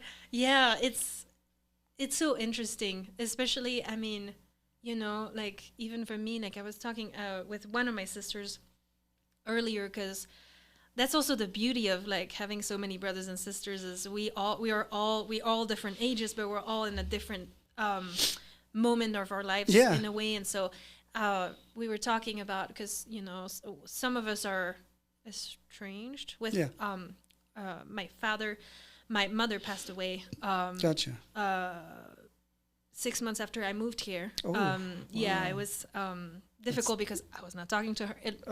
That's tough. Yeah, it was very hard. And so, now, well, that brings a lot of things, because then you take a step back on a lot of stuff that you remember, and that you're like, oh, okay, but that you remember living, but as a child or as a teenager or as a young adult, and then now you are a little older adult, but you're like, you see stuff with a different eye and a different perspective, and you wish that you had talked to your younger self and say, don't be so black and white. And, Yeah, sure. And so right now she's very strongly, staying in her position and saying that she's moved on a lot of stuff, but she's still very like, tied to things that she, how she sees my father in a certain way. And so, I try to, be the bigger sister and say, hey, I was you 4 years ago. Yeah, right. And becoming a mom, changed a lot of things for me. And right. But growing up but I remember too that at that point, if I had had a big sister that would have told me, hey, you're going to change your mind and don't be so stubborn, I would probably not have listened. Yeah, that's the hard part, right? Yeah, you have to be aware of that too. So I was going to ask you, do you did you ever come into a situation like that in your life, in your family or in your professional life, where you feel like you could give advice to people, but I guess I don't even know where I'm going with this. If they would have taken it or not? Yeah. Yeah, for sure. And you just have to take it with a grain of salt. It's a little more personal when it's a little brother or sister, right? Because you're connected. But like I said, I've had interns for 10 years. I've had relationships with a lot of different younger people that you try to guide or give your input here and there. But what you said is spot on.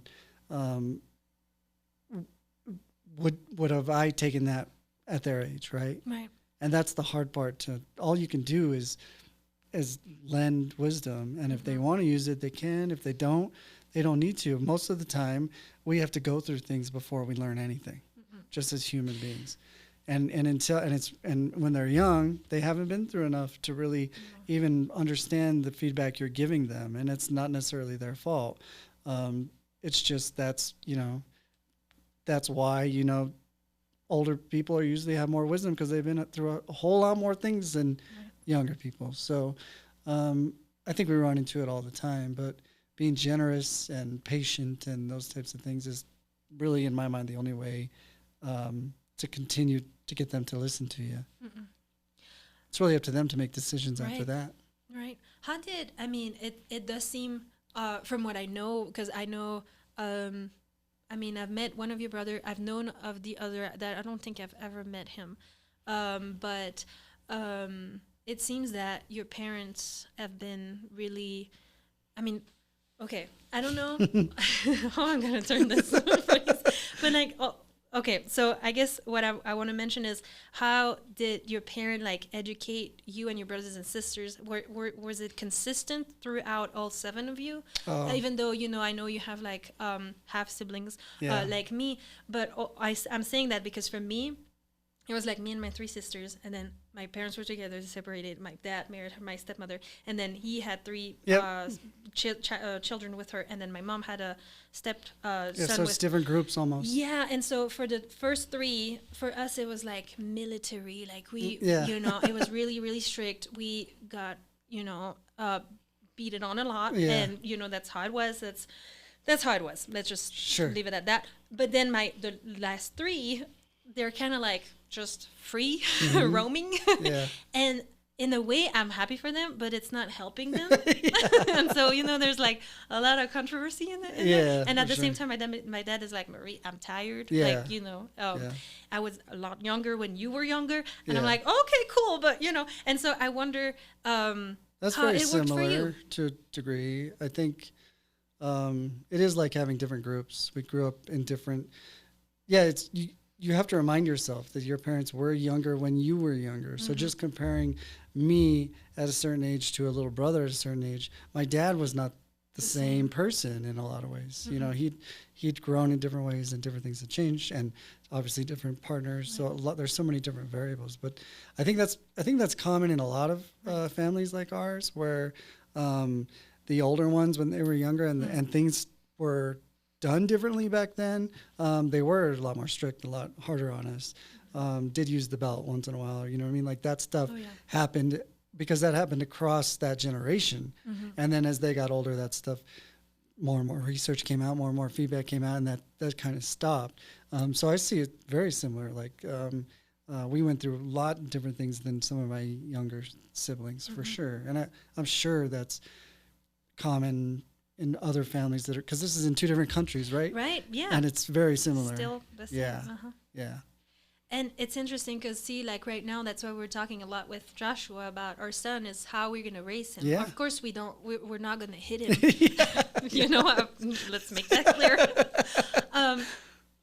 But it's weird to say but after that. But for some reason, even though, you know, I went through all that, you know, physical violence growing up, I always had that fear of my dad. And my dad, wherever we would go, if we started to kind of like get crazy, he would look at us. I know. And you would know. Yeah, for sure. You know, and so it's like, how do you create that without being physically violent? Yeah, I think that's. You don't have the answer for me. Yeah, that's the question, right? Because you're right. My dad is the same way. Like he'd just look at you and you'd be straight. And I see kids all the time now that don't have that fear. No. And it's harder to. They don't act the same way. So that's, if you find out, when you guys find out, let us know, because it's the fear of your dad or like somebody having that authority and knowing by a look that you better not mess around is completely different than things that happen now. And in a way, I don't know. I mean, I also parallel that with like companies and stuff, because I see that with one of my sisters. She's very wild. She has done a lot of different jobs, and she loves it. She loves the experiences too. But her like how do you say that in English? The CV, the resume. Her resume has a couple pages, and she's like 25, 26 at this point, and her resume is probably like 10 pages long. It tells you how many jobs she had, but she can't stand authority. Yeah, and so it's like, you know, like do you see that evolution too in your interns? Yeah.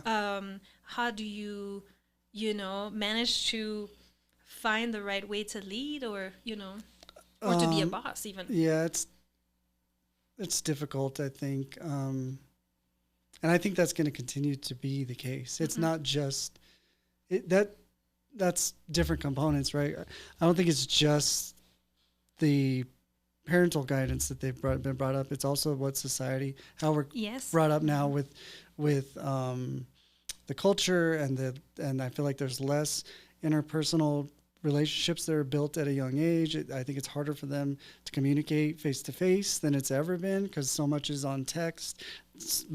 I have so many that don't even want to make a phone call because they're uncomfortable right at a young age, because they don't have a lot of that experience, because when you think about it, they're learning everything they know on a screen and texting and emails and not a lot of verbal communication. So there's that, plus not maybe being grown up or brought up like I was, with someone like that kind of structure and somebody who had that authority. So it's all that, right? And that's going to continue to be. Yeah. So if we as leaders and owners of companies don't adjust, I think we won't be successful. No, that's true. So I'm constantly thinking about that, to be honest. I've never been, I think I'm lucky because I've never been like a micromanager. I don't hover. I don't, I'm not the type that's like, you got to do it a certain way.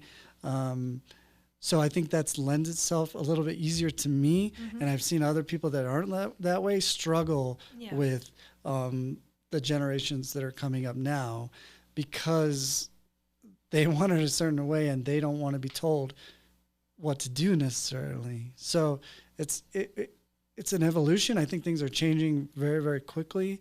All these kids are coming up through the workforce, and if we aren't constantly thinking about this, then we're not going to be successful. I don't know if I have an answer, but I do think it helps that I'm also in a scenario where we're creative and fun, so I get a little bit of leeway in the ways that I can lead compared to somebody who just, owns a department store or something. And it's just like, you got to be here at 8 and leave at 5, and you got to do these things. And there's not a lot of motivation. I don't want to get too political either, but I think part of it also that I sense from this next generation is that it's hard because there's not a American dream right now. There's not a white picket fence. There's not, most of these kids probably can't buy a house. Like, if we're just being honest about things. So what are they motivated by? And I don't blame them. Oh, no, of course. And see, that's the thing too, is what I'm pissed about is we got lucky, but we have a really high interest. We bought, now it's going to be 3 years this summer, but we bought when it was rising. Yeah. And we were just got in really, like, right before it got really crazy. But then I'm like, wait, what? So our generation is supposed to be what? The renters generation? Sure. Because then the one before got lucky and bought it, Yeah, right. Got it's houses difficult. Like we had like a friend of Joshua was an older lady that did like the graphic design bachelor at the same time as him. Yeah. And she was like, she told us she has like a house in the northeast, like really nice neighborhood. And she was like, oh yeah, we bought it at $100,000.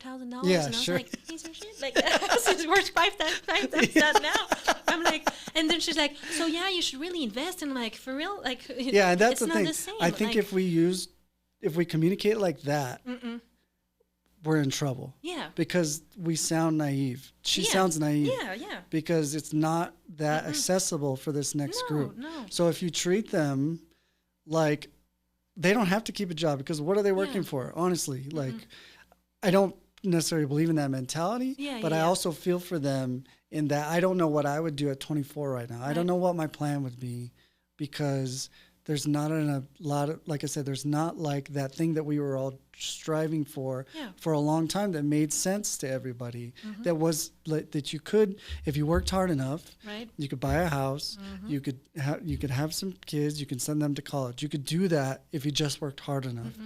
And now that's not available for most people. So then why do we expect them to work hard enough?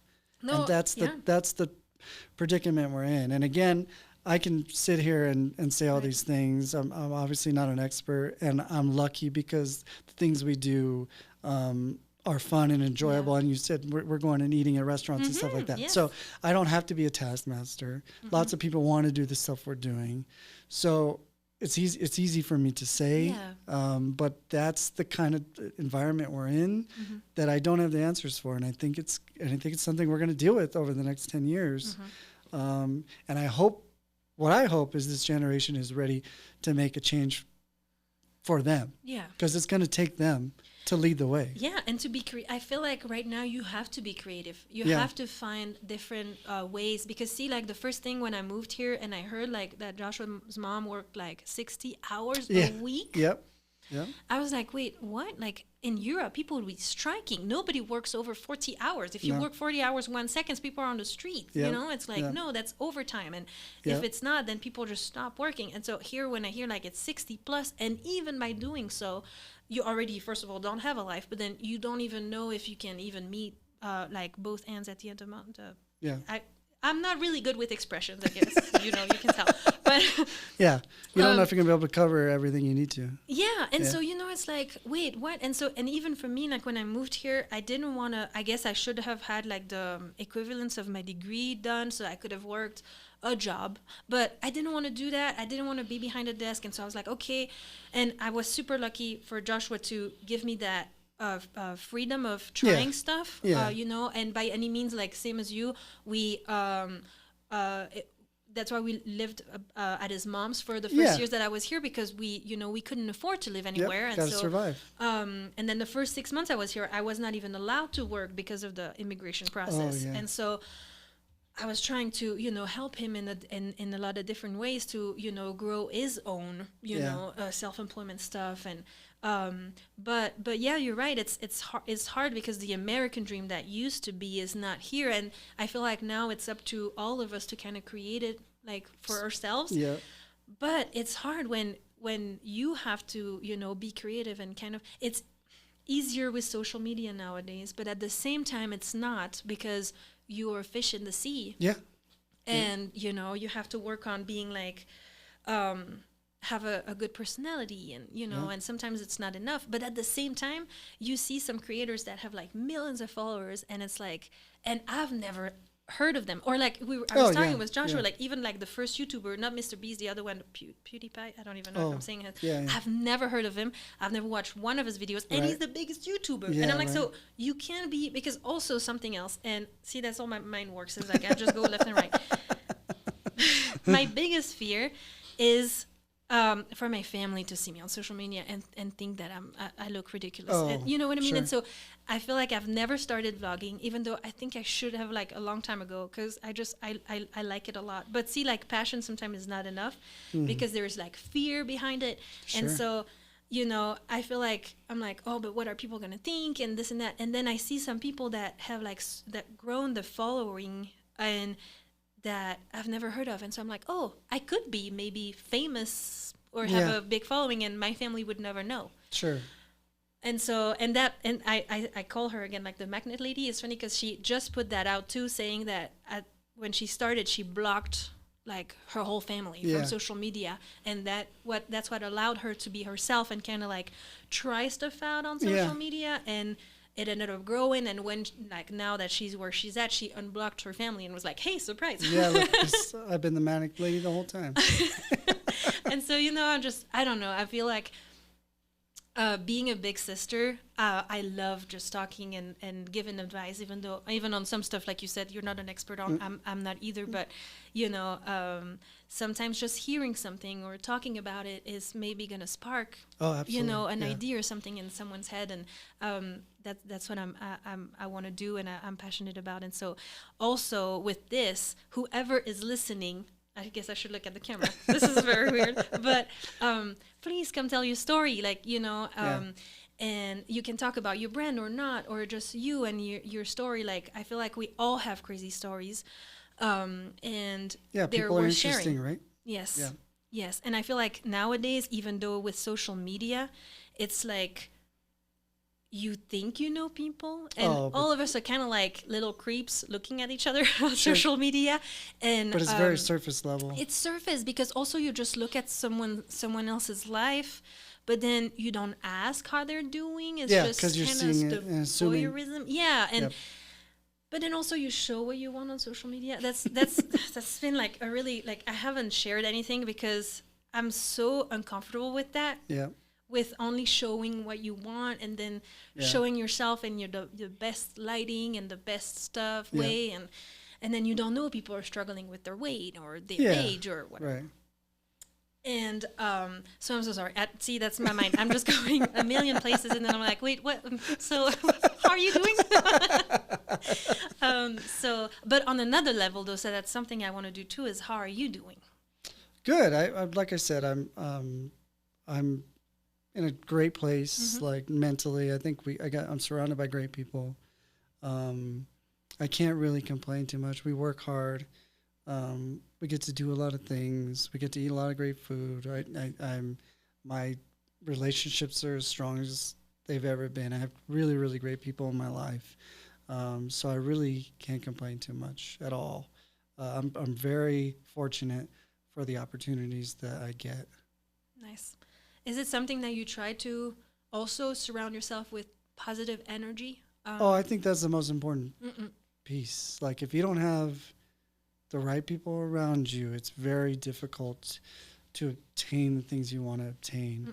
I don't like to use the word success, but just do the things that you want to do in a positive realm. Like, if you're not around the types that will support you and be positive around you, it makes things very difficult. I'm very, very fortunate with the And it's been my whole life, to be honest, like with the support and the positivity around everything that I do and they do. Yeah.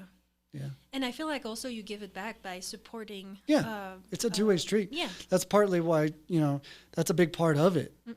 Because you can't necessarily connect to those people if you aren't giving something too. That's not how the energy works, So if you're not, and it takes effort sometimes because we're all grinding all the time, and it's easy. You brought it up earlier. It's easy to get into. You see these things that are negative all the time, and it's easy to consume that and then spit it back out, and then all of a sudden you don't even realize, you're walking around spewing negativity, and it's hard to attract positive people when that's what you're pushing out. They don't want to be. People don't want to be around that. So being self-aware and it's not like I said, most of the stuff that I do isn't like natural. It takes effort and work and thoughtfulness every day to produce that kind of positivity and make sure you're leading in the right way. That's true. And you, Marie, can you speak like true? Yeah. But I'm so sorry. I can give a French lesson. You know what? It's funny because every time like I say something bad or the wrong way or whatever, like J.C. Penney, I always say Jenny Penny. But every time that I say something like funny or that's not English and Joshua's laughing, I'm like, oh, can you say it in French? Yeah, right. Yeah, it's your second language, right? Yeah. But I'm trying to get better. Hopefully, you'll see the evolution. Yeah, exactly. Too. I don't know, but I think it's great because it's authentic. It's you. But see, that's also what I love about America is that you can be you. Like I go to work with I just went last week. It's gonna be Easter now, but with bunny ears, and people are looking at me and they're like, "Oh, they're used to it because over Christmas I just came with antlers." Yeah, right, so now they're like, "Oh, okay, yeah, right. she is like that." But it's like, but I feel like you're still allowed to be crazy and just be you and funny enough, I was watching I think it was on Hulu or Max, doesn't matter. It doesn't matter unless they're sponsoring this, it doesn't really matter. No, but I'm like, would be great first episode filmed episode, but and it was oh my God, true stories, but crazy. So true crime again, but crazy stories, like young people, that young girl thought she was in love with kind of like her classmate, but he wasn't interested in her, and he kind of made fun of her, but made her believe that he was kind of. Sure. And so they met after school. Very, very long story short, another dude from that school came in, and they ended up shooting her in the back of the head. Oh my God. She survived. Oh. Yeah. I was just like, what? Wow. And I'm a crybaby. So I was like, oh my God. And I was just crying. And at the end of that episode, you see that the show was well made because you didn't know she survived all the way until the end. And she's like, oh, I'm her. And she's like, wow. Because she was like for months in a coma, la la la. Sure. At the end of the episode, she said, because personally, I don't know if it's the same for men or in your case, but I struggled a lot with my physical appearances and still am. But at the end, she said, "You're all beautiful." And if I cry, it's okay. I'm a crybaby. But she's like, "You're all beautiful. Yeah. Everybody's beautiful." But she didn't just say that. She said, "Now I'm dedicated my life to growing flowers and stuff." And she's really young still, so I don't know if. Why am I laughing? Why if she's gonna do that for the rest of her life? But sure. She was saying, so you see a rose. A rose is beautiful, right? And she said, you see a sunflower is beautiful, right? But they are not. They look nothing alike. Sure. And still they're beautiful. Yeah. And she said, you see your neighbor, right? It's and you don't look nothing alike, but you both beautiful. Yeah. And that touched me so hard, and that's also why I was like, I think another purpose in my life is just to, and I think I'll say that in every episode, is to tell people that they're beautiful. And I think with social media and in your line of work too, we work on all the perfect images, sure, and, to make things shine and not to really talk about the negative, but only the positive. And so I think, I want to also tell people that we're beautiful in our differences. Because also now all you see on social media is cosmetic surgeries. And everybody looks exactly the same. Yes, and it's like, And so that's what I'm, same. Like today, I was looking for a blouse that was hiding my little belly. Sure. It's like, oh my God, like Yeah. it goes so far deep. But then at the same time, you have amazing people like that singer now at Coachella that like showing herself the way she is, and I'm like, I want to do that too. Yeah, So, right. yeah. So I'm not going anywhere specifically with this. I think that's been going on now. But how do you feel as a man? Because see, that's my perspective as a woman, and I think a lot of women in the society just feel like that too. Yeah. That however they look, and that's also what I'm learning with age, is that you look a little overweight, or thin. I think we all have body dysmorphia, or to a degree, yeah. Yeah. And so how, as a man, like growing up in America, how do you I feel? think it's a little, it's probably significantly easier for us. Mm-hmm. It's just the way society is. I feel like women feel a lot more of that pressure than we do. Mm-hmm. It's also partly because of the marketing of everything too, and the way things are supposed to look, and living up to those expectations and those types of things. I think it's important that we continue to talk about it, especially around young people, so that they understand the difference between something they see on social media that's been really edited and what most people actually look like. And I've seen a lot of celebrities that have started posting things without makeup and things like that. I think that's very influential, more probably than they even realize, for young kids and women in general, because it's just easy to get manipulated by images and marketing. That's why marketing is so powerful, because they want you to spend money to look a certain way, and money drives all of this. So as long as we're continuing to communicate amongst each other and say these things, and the simile that you just brought up about the flowers is perfect in that way, right? Being able, but it has to be constantly communicated, because we'll walk out of here and we'll get on social media and we'll see it again, and we're going to be inundated with it. So making sure that we do tell people they're beautiful for what they are and who they are and the things they do is, in my mind, all we can do to combat that constant marketing that we're seeing from corporations that want to sell us Botox or lip fillers or shoes or whatever. No, and that's also, I want to say that too, is like 2 days ago I felt so confident, and I was like, oh my God, and I was so and I'm still so excited to do this podcast. And then yesterday I had the like craziest panic attack, because I went to pick up my son at daycare, and then I went to Costco, and then I needed to get some drinks and food and stuff, and then I wanted some sweets, and all of a sudden I started panicking, because I was like, and I wanted to get me a drink on the way, and I was like, I can do that because I need to lose weight, because I went to our Dropbox and I saw pictures of us when I first moved here, and I was like, oh, I am not looking the same anymore. And so, and it's okay, because it's life, and I had a baby, and there's a lot of like okay things, but your mind, is just tricking you all the time. And so I was just like, ooh. And so all of a sudden, for the next couple of hours, I starved myself, because I was like, oh my God, I cannot eat because I need to lose weight for tomorrow, which of course is never going to happen. And man, it's like, that's tough. And so, and it's very hard. But and there's societal pressures that we all feel. Like I said, I think is more difficult on women. And it's, it's tough. I think you're lucky, and you have support with somebody like Joshua and somebody who can give you honest feedback that's going to support you through these things, because you are on a journey through motherhood and all these things that are very important compared to, again, something you see on Instagram. And then, it's also important that the people that do get the surgeries and that do get the lip filler, if that makes them feel beautiful and that's what they want to do. That's true. Like, I think that's important too. I think sometimes we lean too far to where we villainize them, which is not fair either, because ultimately it's up to you on what you want to do with your body and how you want to portray yourself. It's just hard when then you start comparing yourself to them. And that's the difference, And how do you feel about, because social media is a magnifier to comparing yourself to other people, because that's all you see is other people's stuff. And so has it been a journey for you? Because I know earlier we talked about like potential competition and Yeah. stuff. Is it something that you always kind of keep an eye on, or that you try to branch out from that?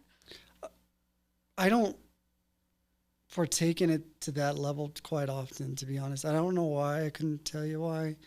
I've just been always so driven in the things I'm doing. Mm-hmm.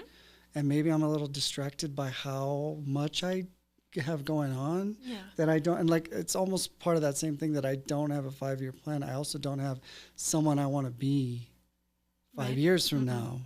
So I just don't have that perspective on things a lot of ways. I really think about, my mental health and I also don't like to use the word happy too much either, because am I fulfilled in the things I'm doing every day? Is my family healthy? Like, it's just a mantra of mine to continue to think in those ways as much as I can. So I don't typically get sucked into too much of that stuff. Obviously, you watch a show and somebody's golfing at a super nice resort, and I'm like, man, I would love to do that eventually somewhere, or do these things, but I've been lucky enough that it doesn't make me feel bad about where I am now. I think we have to be really, really careful about that. Like, things don't change overnight. Most successful people, again, success is not overnight. It's they are older than you think they are by the time they get to things they've done. Like, there's been years and years of work behind it. Like, all that stuff really matters, and reminding yourself that all the time is super important. And I'm fortunate enough that I do that, and I think that keeps me grounded and centered in a lot of ways. Were you always like that, or is it like? I guess. I don't know. Now that I'm saying it out loud, I don't even know where I learned it. I have a psych degree too, so I think that helps. Most people wouldn't realize that. So I think, like, I probably had a mindset towards mental health even as a younger person. So that probably all helps. I don't typically get too high or too low, and that's just a fortunate mentality of mine since I was younger. So I couldn't tell you exactly where I picked all this stuff up, but it's how I operate now. I know you said that your work is fun and is your passion, and you're glad to wake up and do that. But what do you do for fun? Like, on the side, do you have any extra? I'm ultra competitive. I actually have to keep it kind of under control sometimes. So I was an athlete growing up. I still like to compete in any way I can. So I play golf when I can. I've been part of different things over the years. As I was younger, we played in softball leagues, and I played a lot of pool as a younger guy. Got super competitive into that.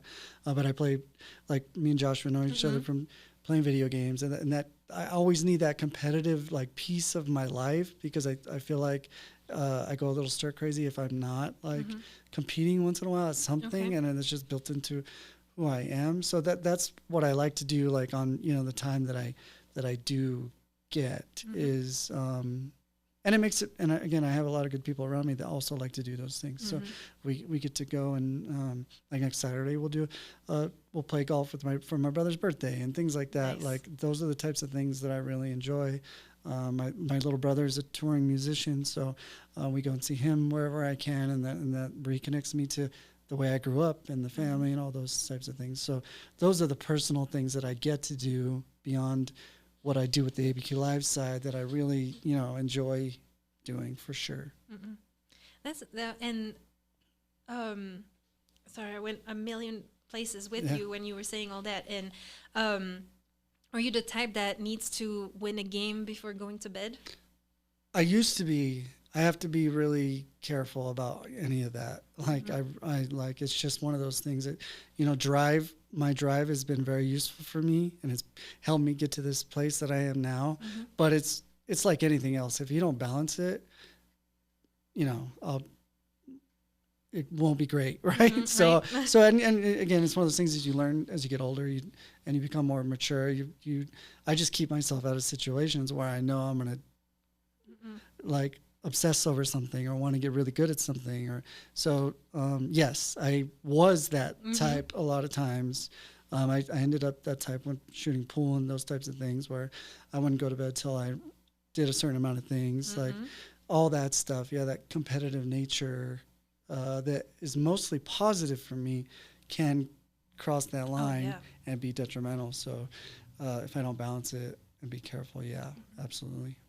And then for golf, are you more like a top golf or Oh no, we go out and play for sure. like the big Yeah, on the course and everything. course, Yeah, there we we go. play. I mean, none of us are any good at it. Golf is one of the hardest things I've ever done in my life, and you need to be able to play It looks all. easy though. I know that's But, what. yeah. That's why that's part of the frustration of it. It looks like, especially when you see somebody do it really well, you're like, oh man, I could do that, and it's super difficult. So I have to remind myself just to go out there and have a good time, and really part of the golf experience is being on the course because you are in the city, but it doesn't feel that way.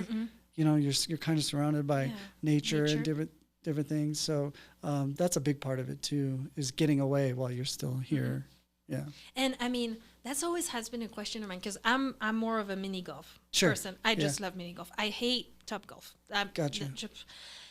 I'm not good at it. So this summer we're gonna do a mini golf bar crawl. Oh, cool. So we'll have holes set up at different bars throughout Nob Hill. Okay. And you'll have a scorecard and everything. Nice. Each bar will do specials, and then by the end of it, we'll keep score of everybody's scores, give away prizes, that sort of thing. This will be the first year we did it, so I'll make sure to invite you guys. Yeah, please do.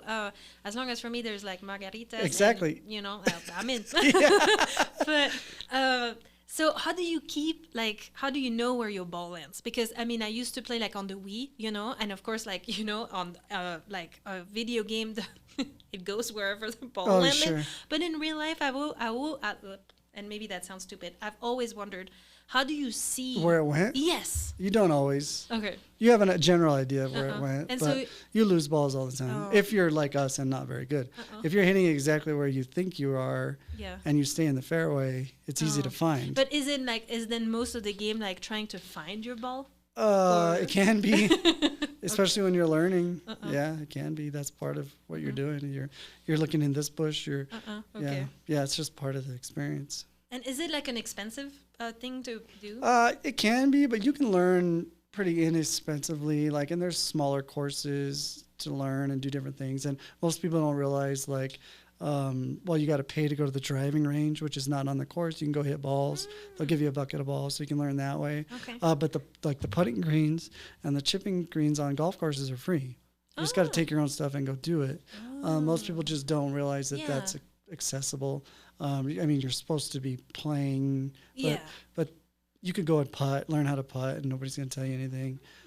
So there is ways to at least find out if you're interested in it without having to spend a bunch of money first. Okay. Yeah, it feels like fancy to me, but you know. Well, not the way we do it. Okay. You have to see. Yeah, we're not. Yeah, we have a good time for sure. Nice. I'm competitive too, but it's funny because growing up, I was always the big sister that would always change the rules to games. Sure, yeah, to win. Yeah. Not always though, to win, but. Oh, I maybe. would. Maybe a little bit now that I think about it. But I don't know. I always like to, give, rule, structure. Everybody how to do it. Yeah. Yeah, I agree.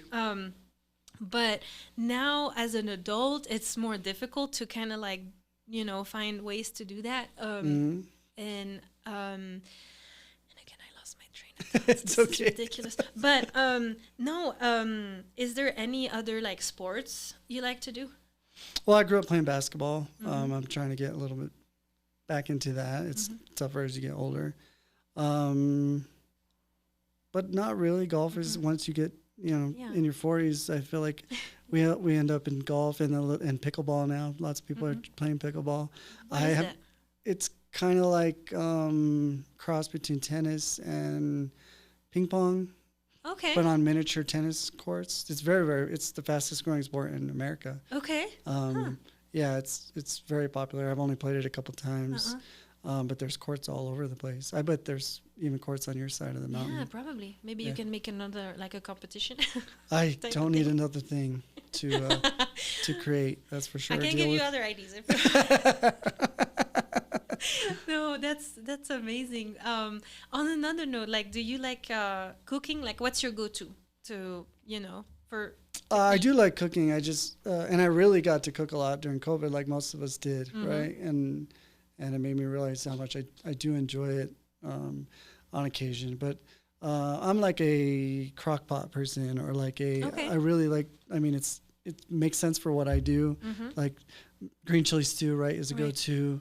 But I don't know what my go-to would be. Maybe like enchiladas or something. Okay.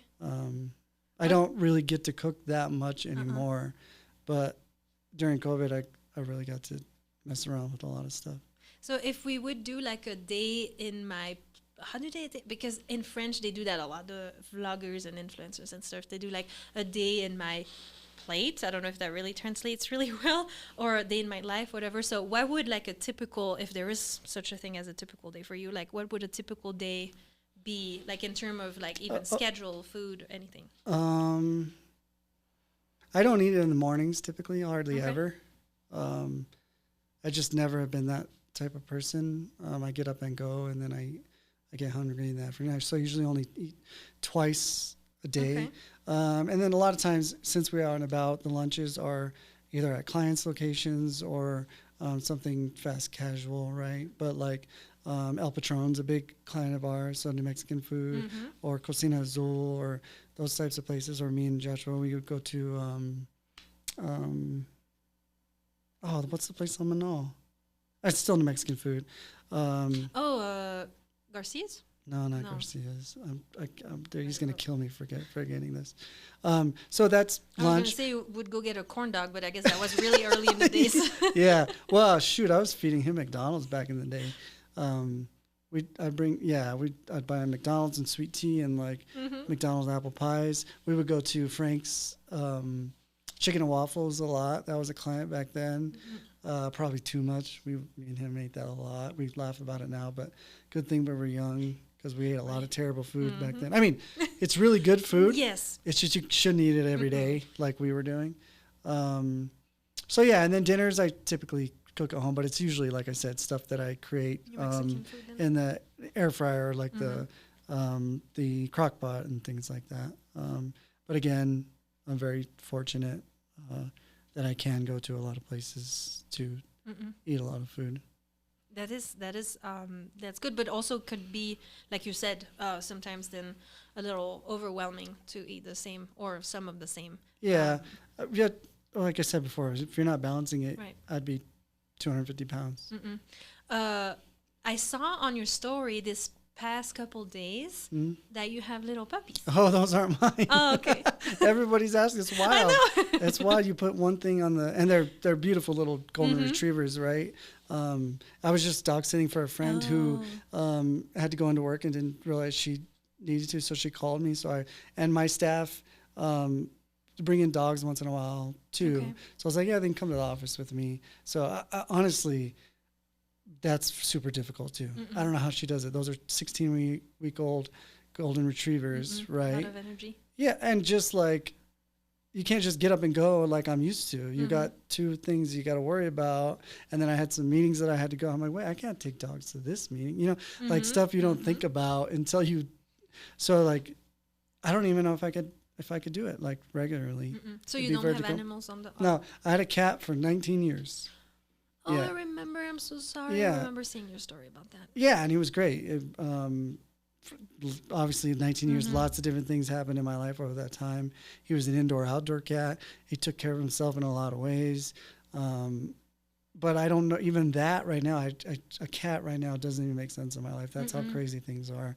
I wouldn't want to put an animal in just a house that I'm rarely in, so that's sense. All difficult. I'm sure I'll end up with something eventually.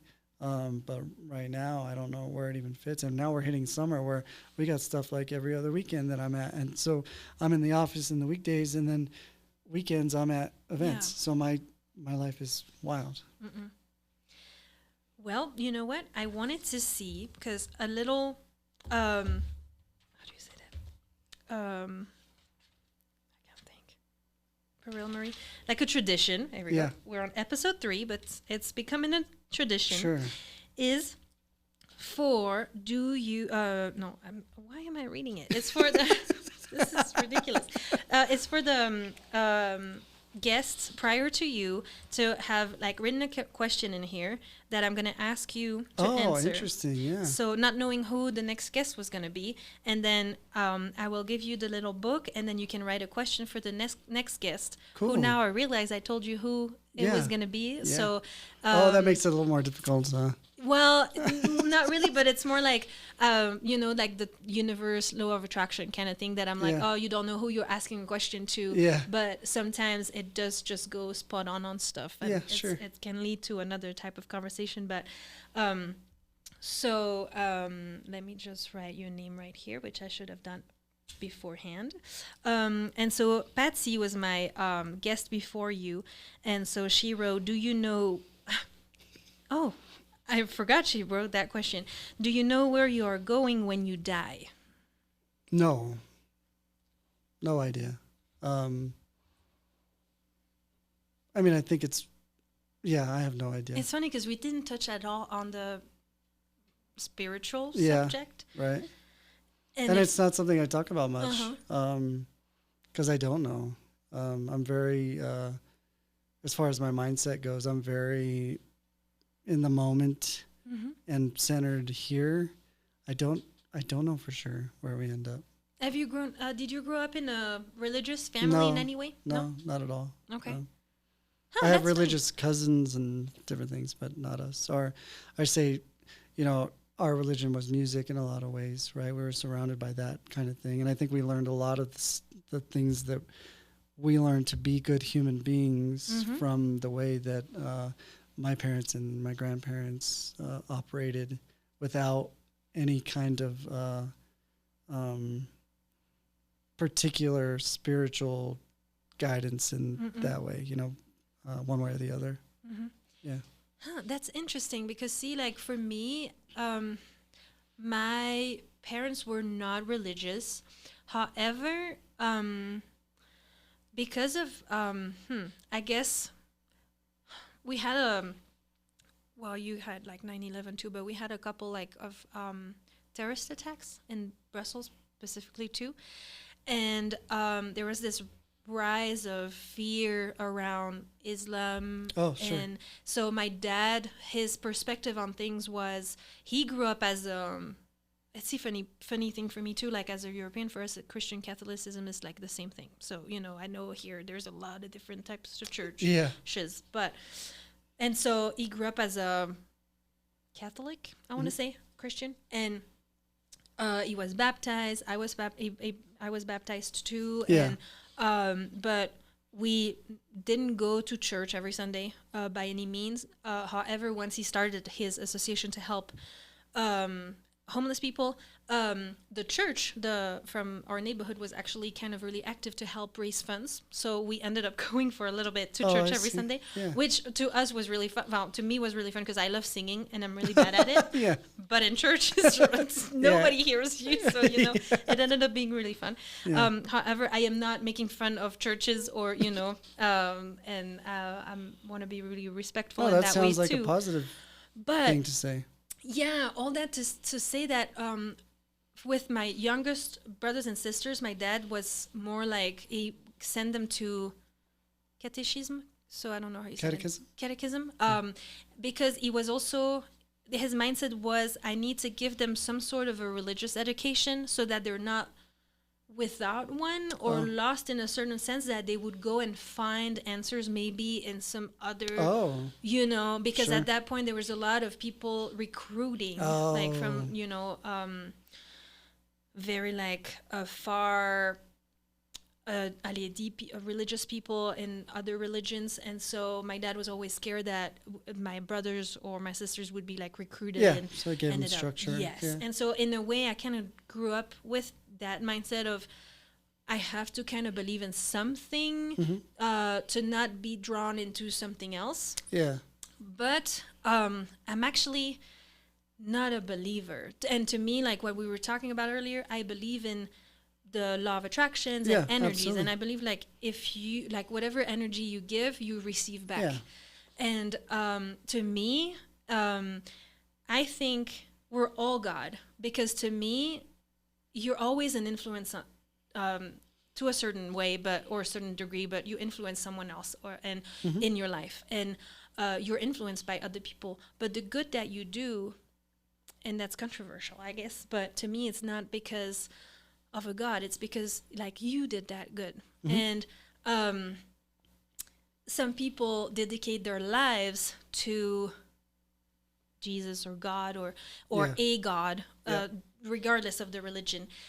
And I think sometimes people lack the confidence in themselves, and it's probably easier. I don't know if I want to go into that subject, but it's okay. We'll go there. I feel like sometimes it's easier to put that confidence in a higher something. It kind of like takes it off of your shoulder to kind of say if that's God's will, it will happen. Yeah. When sometimes I just want to tell people, but you did it. Like, it's not, because a lot of people are like, oh my God, thank God. And it's like almost become like something you say even without realizing it. But it's like, no, give yourself credit. Yeah, and, sure. So, and I think there can be both. Yeah. Just because I don't know where we end up, I think that's one of the greatest things about this country is people do have the freedom to believe whatever they want to believe. And I think people are passionate about that sort of thing, and I give them all the credit in the world to believe in whatever they want to believe in. And as long as they're taking that and putting good into the world and being positive and not judging others and those things, then I think that's exactly what, we're supposed to be doing.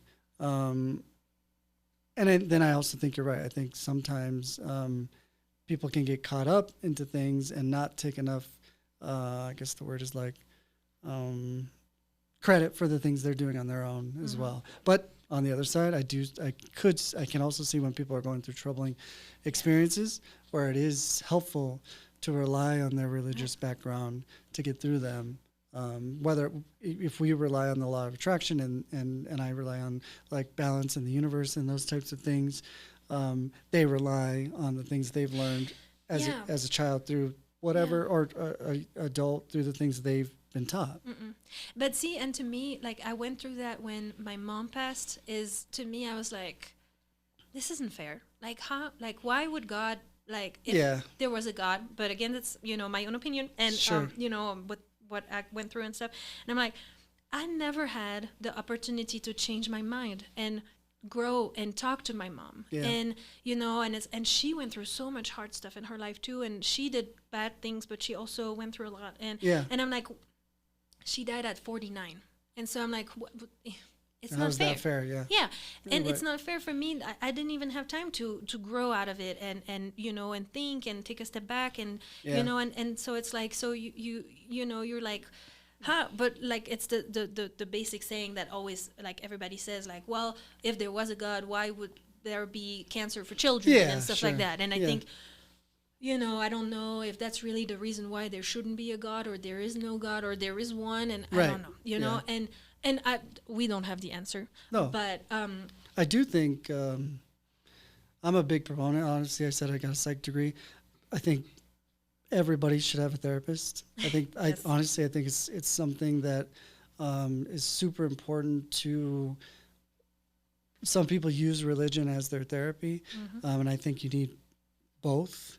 You need somebody that you can bounce things off of, somebody who's objective, somebody who's not connected to you in a lot of ways, because it's hard, because there's biases in everybody. Even somebody who's really close to you will have a bias to the way they hope things go, whereas the therapist shouldn't, right? Somebody who's doing what they should. So I think that also is something I'm a huge proponent of. I think there's still stigma around it. People think they only need to get a therapist if they're crazy, which is not really at all. No. I think it's very. That's also maybe why I've had a therapist since I was in college, and I think of it more as like an advisor in a lot of ways. Just somebody I let everything out to. Get yourself out of your head. Yeah, and I think that might be why I'm always pretty grounded, is because I've never let society dictate or change that experience for me, right? No matter what people think. It's been super helpful for me over a lot of years. So I might not be, if I wouldn't have been doing that, I might not be where I am today, or I might not be as grounded as I am today. So I think that's a super important thing. Well, thank you for saying that, because indeed I feel like, and especially for like our parents' generation, Yeah. I think maybe hopefully is the last generation that really thinks that it's a bad thing Yeah. to go see a psychologist or a psychiatrist Yeah. or any type of professional. And in another way, like something that I introduced to Joshua, I don't know if you do, but growing up, my father always got massaged a lot. Like we go get massage a lot. I don't know if it's a European thing.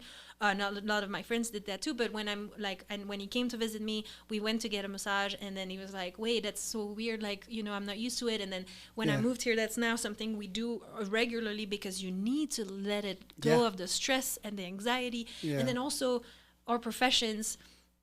Or even with social media and the phones, our backs are hurting all the time. The neck is insane. Yeah. And so I always say, when I go to the massage place, we know a really good one. They're amazing. I always go and say, my body is yours for an hour. Like, it's just, and you get, you have to get naked, or just keep your underwear. But it's like, and sometimes a lot with Hispanic culture too, it's something very like almost taboo, like you don't do stuff like that. And I think that people need to learn to self-care. Yeah, absolutely. And I think mental health is self-care too. Yeah. Because funny enough, like I feel like in a lot of from my experience, I only experienced this with like Hispanic families, but a lot of like aunts or grandmas talk about trauma, but like as if they're just talking about going to buy a piece of bread. They talk about it like, about generational trauma, like it's nothing. Yeah, and it's not. And, but I think like now we're the generation that, we're kind of like freeing the speech about that, and, talking more about, self-care and therapists. And I think that's really yeah. And I feel like I was knocked. A lot of these conversations have been me and the differences between me and my staff and that next generation. But I do think they are a lot more comfortable with understanding that it is okay to have a therapist, or it is okay to do these things, and almost be proud of the journey and the courage to do those things, and continue to do those things, and work through your mental health issues or trauma, or the things you've went through, with somebody that can give you honest feedback, that's unbiased, that is a professional, because that environment is just a lot different no matter what. I think a lot of people hesitate because they're like, oh, well, I have somebody I talk to. I hear that a lot. Yeah. And it's like, that's just not the same, and you're not understanding it until you get into those rooms, and you do it for an extended time. That's the other thing. It's not magic. No. You don't go a couple times and you're cured of whatever the thing you thought you were going in there for. It's the continual,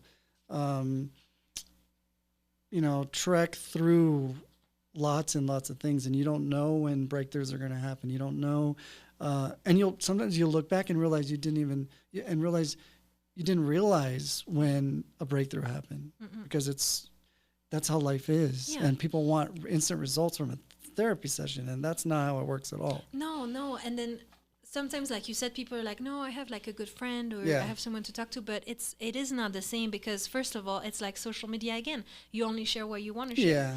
But by the continuous sessions with someone and now you can even do it over the phone. You don't have to see the person in real life. You can even like shop and actually like walk past your therapist and not even know.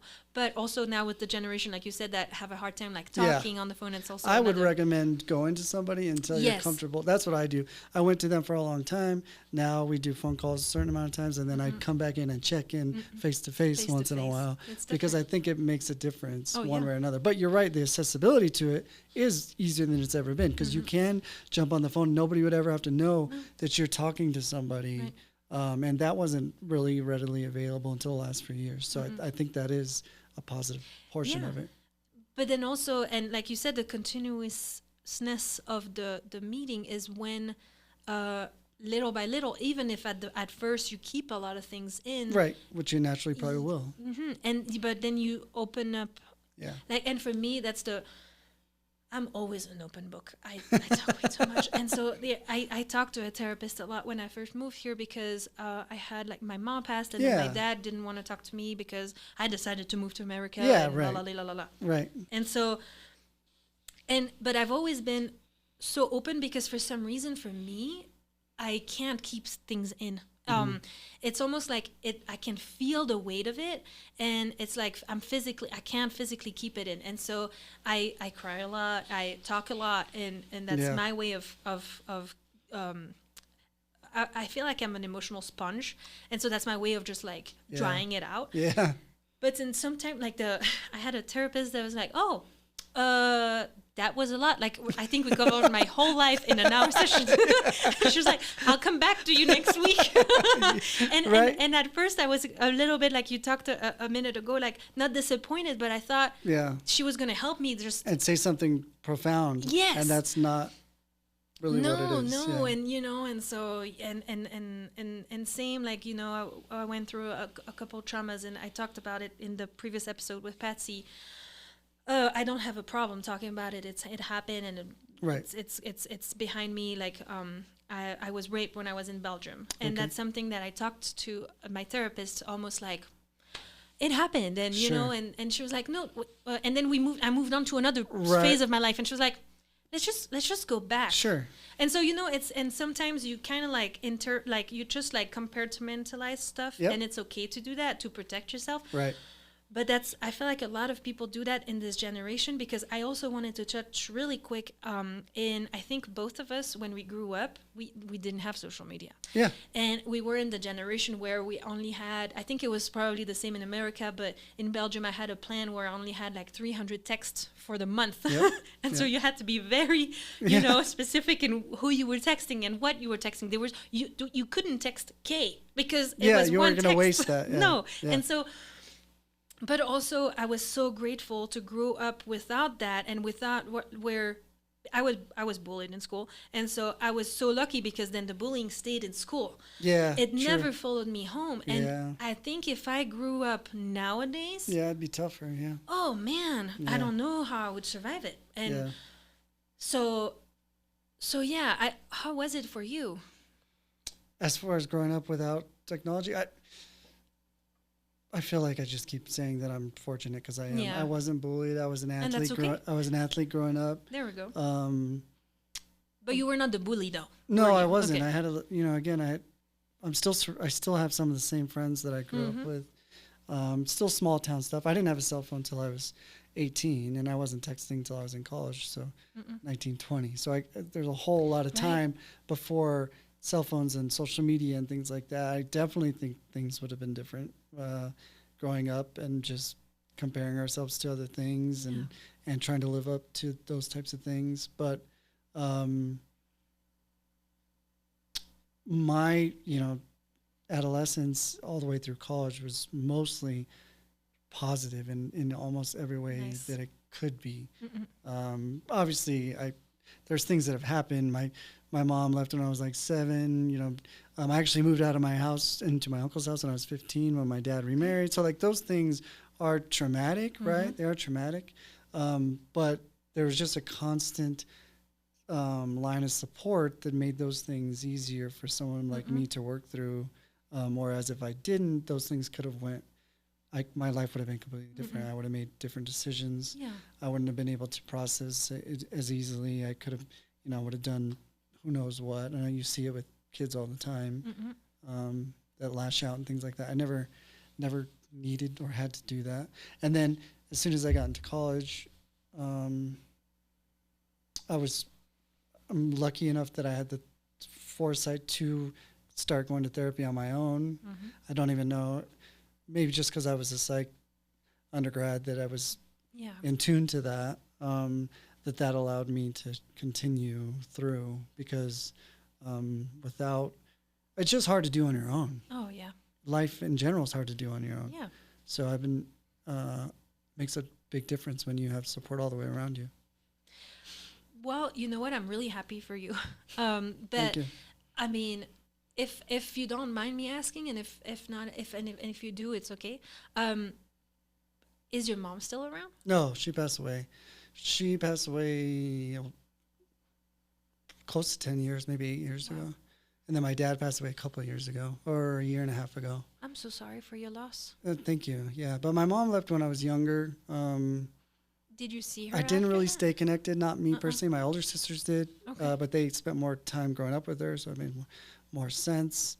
So yeah, that I didn't really have a great connection with her growing up. But again, I had so many other loving family members that never felt like a huge like thing that I was Yeah. carrying around at any time. And by her leaving, did you? Because I feel like it's interesting. See, that's crazy. I always feel like I meet people that I have connections with in a way. But for me, like, my parents separated. I was 6, and so from there, we were going. First, we were full time at my mom's, and we were going like every other Wednesday and every other Yeah. weekend to my dad's, and then it became 1 week, and then it became reversed. I was main time at my dad's, and then we would go sporadically to my mom's, and all the way to when we stopped going. Yeah. All in all, but the thing is, because of that, I kind of I feel like I always looked for a mother figure in every woman that would enter my life somehow. And I feel bad for a lot of them because, and most of them were really kind to me. And I have a lot of mother figures everywhere. Yeah. And everywhere I would go. And is it something that you also felt like when your mom left? Is it something that you were missing? Or I don't think so, because I did have super strong older sisters that were significantly older, that took really good care of us, and just, I've always been prominent in my life, and I think I shifted that kind of need to them. And then aunts and different people in my life, there just was so much of that already. I don't think I had to like go too far to find it, if that makes sense. So, and that's partly why I started going to see a therapist when I first did, is to work through these things, to make sure, to say things out loud and work through it with somebody who has the experience that I didn't have, with other clients, and the knowledge and the education to help guide me. Because there were instances where like abandonment and things like that would come up, because it's almost impossible for that not to be something you carry to at least a degree when a parent leaves, right? But again, it was so well communicated, and I had the information and the education and the knowledge that I think that I was able to work through it. I don't want to say easier, just more efficiently than somebody that didn't go to therapy would, or somebody that didn't have the support around me would have. So all those things make a huge difference. That's interesting too, because see, before I met Joshua, for me, like, I didn't have a whole lot of relationships, and I think also it's linked to that, because I mean, at some point my dad was like, "Oh my God, are you a lesbian? Or are you gonna end up with cats?" I was like, "Oh, cool." And it's funny because now, it's so much more liberated, and I'm like, and what if I was, Sure. what's wrong with that? But and but also, I think also because of that abandonment type of things, just because for me, like, well, it's another conversation, but she didn't my mom didn't abandon me, but she had her own like struggles, and I think that took more space in her life at that point than her motherhood. And so every time I would have a boyfriend for like 5 minutes, I would be like, okay, I want 5 kids, and I want to get married, and I would do that. And I was like 15, and it's like, oh, and so that's why I only dated always for like 5 minutes and a half, because guys were like, make the same face you just did, and we'd be like, oh, okay. Yeah. Or because I had so many responsibilities at home that I was like, like everybody, it's funny because every time I would go to school, like everybody was like laughing and stuff. And for me, I always got to school like sweating because I had to drop my brothers and sisters at school Yep. before I went to school. Yep. And so I was always racing and I was red and everybody was like, oh, did you go to the sauna or whatever? And I was like, oh, haha, not Yeah, funny, but all right. yeah. And then when I went back home after school, I was like, okay, helping with laundry and making food and then getting ready. And everybody was like playing games and putting stuff on Skyblog and stuff like that. And I didn't have time for that. It's So almost you had like, to grow up faster than all of them. yes. Yeah. But that led me to, unfortunately, not having a whole lot of relationships because I didn't have time, and then all the boys in my class were like, you know, or the ones I was in love with, like, were not interested in me, and then this and that. But then when I was kicked out of my house, found my parents' house, all of a sudden I had that freedom, and I would go out all the time, and that's when that unfortunate event happened. Gotcha. But I give and see, that's why you were saying earlier that I feel like I should have done at that point, but I've always given. And so for me, like, I had this job I was being paid really well at P&G, and so all of a sudden I had a lot of friends because I would always invite people out in my studio, and I would always buy for drinks, and when we would go eat, I would always be the one paying because I was used to that growing up with my family, like just helping and stuff. And so I feel like in my life, I always wanted to be in a relationship, but I wasn't in the right mindset. Yeah. And I guess where I'm going with this is, I know that you say you don't have time and stuff, but is it more like you feel like you kind of like let it slip that relationship part of like, you know? Oh, I'm sure. Or is it something that you're more like, I don't have time, I don't have the mental energy right now, and I just will think about that later? We talk about it a lot, me and my therapist, right? Because it is a significant thing. But I come at it that I could have a relationship tomorrow. Yeah. If I wanted just to have a relationship. I don't think it's fair in a lot of ways in the scenario that I'm in to just force a relationship to happen. Okay. Like, I'm not afraid of commitment in any way. Like, and I have a lot of great people in my life. So like, it just doesn't feel like it's a fair scenario for me to put somebody into. Now, what they would say is, well, that's really up to them. It's not up to you to protect them from your schedule. Right. But I just don't want to even live in that world where that's what I'm worried about. So does some of this stem from things that have happened in my life? Yeah, that's how our mind works. Of course it does. You'd be a fool to think otherwise. But I'm also so fulfilled right now, and I'm so genuinely happy that it just doesn't, it's not one of those things that I'm driven to do. If I was, then I probably would have somebody that it's not like a hole in your life No. that you feel you need to fill. No, not at all. No. Okay. And I think I have in the past, like years ago, let society dictate that and put that pressure on me too, that's what successful people did. Right. And it was like having another job for me. And I was super unhappy. Oh yeah. With the whole thing, not with her. No, yeah. Not with her necessarily. She was great. Pressure. Yeah. But there was just this whole, like, so many things going on in my life. I didn't feel like I could really execute at the level that I wanted to, and I was just not fulfilled. So I just am not going to go through that again. Yeah. So when that comes back around, and I'm sure it will, that's when I'll engage in that sort of thing. And see, that's a little frustrating too, because in a way, like I'm in a relationship. I'm married with Joshua, and now we have one baby. And so once we were married, it was a question of, oh, when are you going to have a baby? And sure, yeah. I had given birth to my son 5 minutes, and I've already had the question of, oh, when is the second one? Yeah, right. And it's like, whoa. It's like, you know, and I feel like that's the constant like questions. And I know people don't mean wrong, and me asking you, it's none of my business, but we're here talking about you. Sure, and, you know, and it's the spotlight is on you, and relationships are like part of it, but so it's none of my business. And to me, like, you know, I have an aunt that, you know, never had a boyfriend, and she's happy, and she's like, you know, doing her own thing, right? And who am I, or who is society to judge her and say, oh, so, you know, she's just going to be the single lady all her life, and then she's never going to... If she's enjoying it, let her go.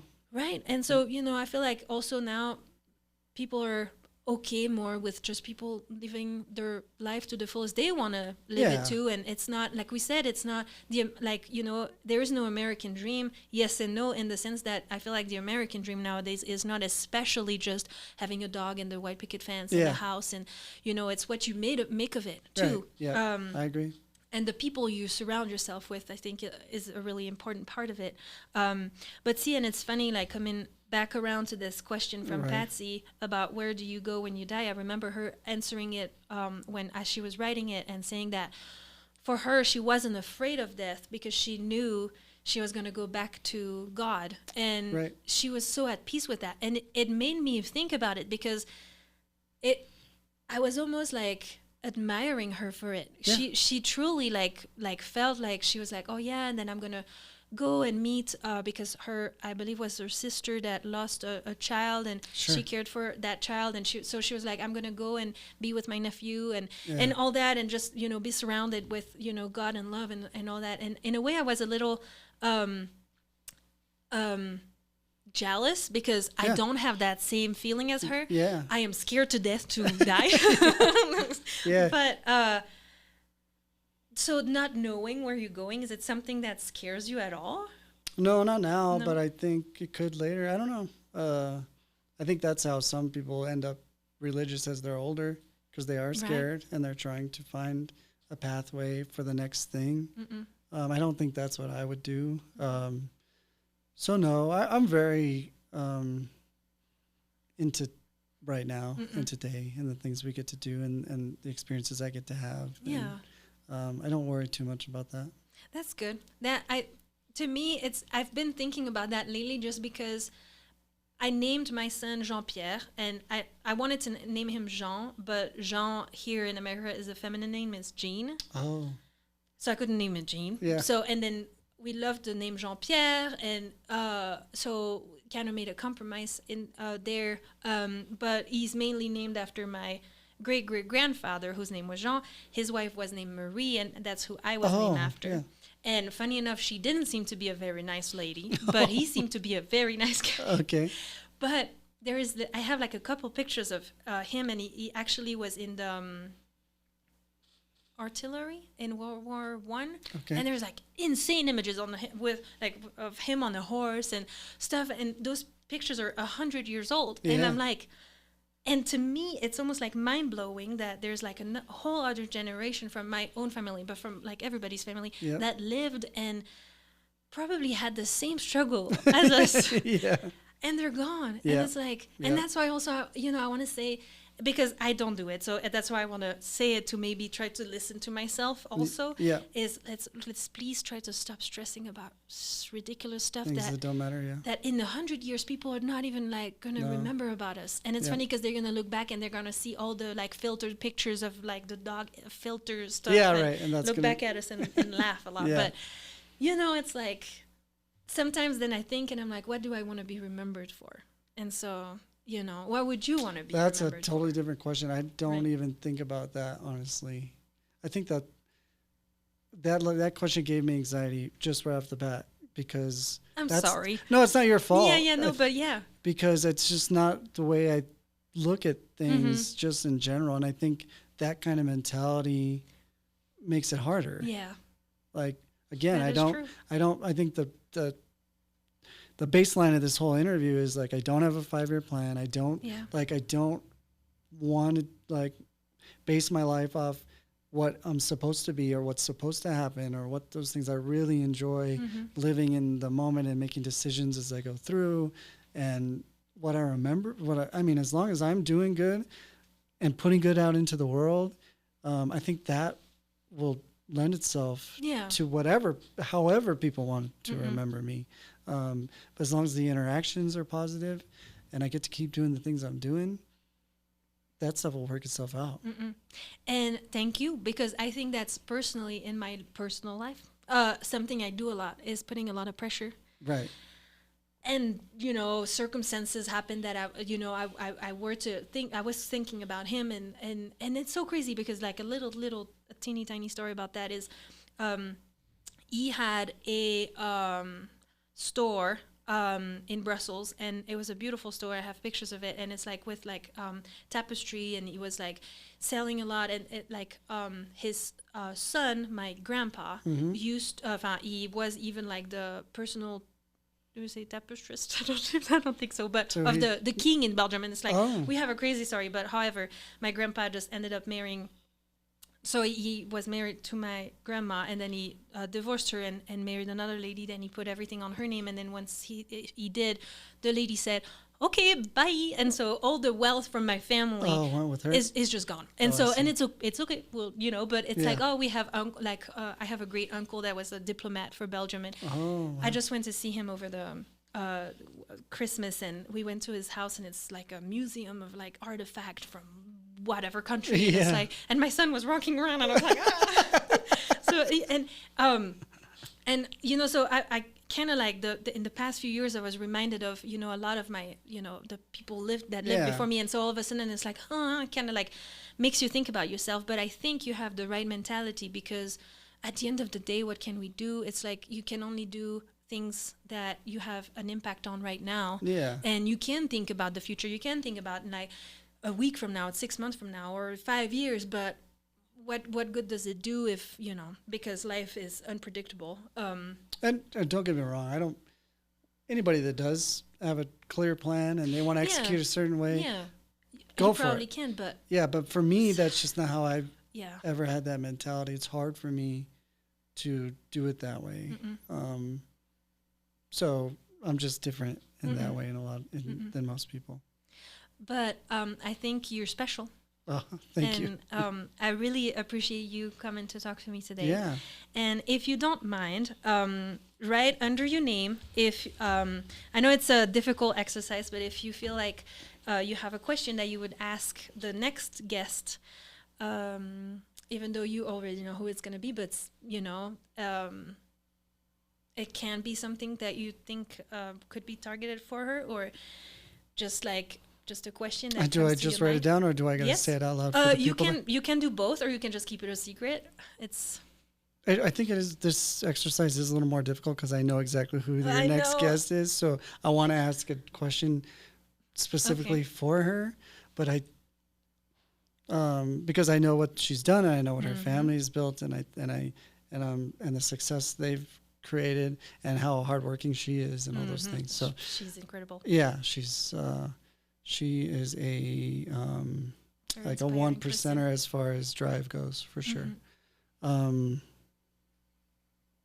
Yeah, so I think I'll just write it Yes, that's and fine. leave it up, and then people will have to listen to the next episode to Yes. know what I Perfect. asked. Nice. Thank you so much, Josh. Yeah. And I wish you all what you would want me to wish you for the future. And I feel like we'll still be in each other's life, because I don't Yeah. think your friendship with Joshua is anywhere from, No, you know, he's one of the or- best people I know, for sure. So, and I think, well, of course, I think it's likewise for you. So thank you so much. Yeah, And, thanks for having me. It was fun. see you next time. Yeah. Thank you so cheers. much for listening and for watching for the first time. And hopefully you keep watching us. And if you want to be part of this podcast, please reach out. And I would love to have you for a conversation about your life. You have a good one. Bye-bye.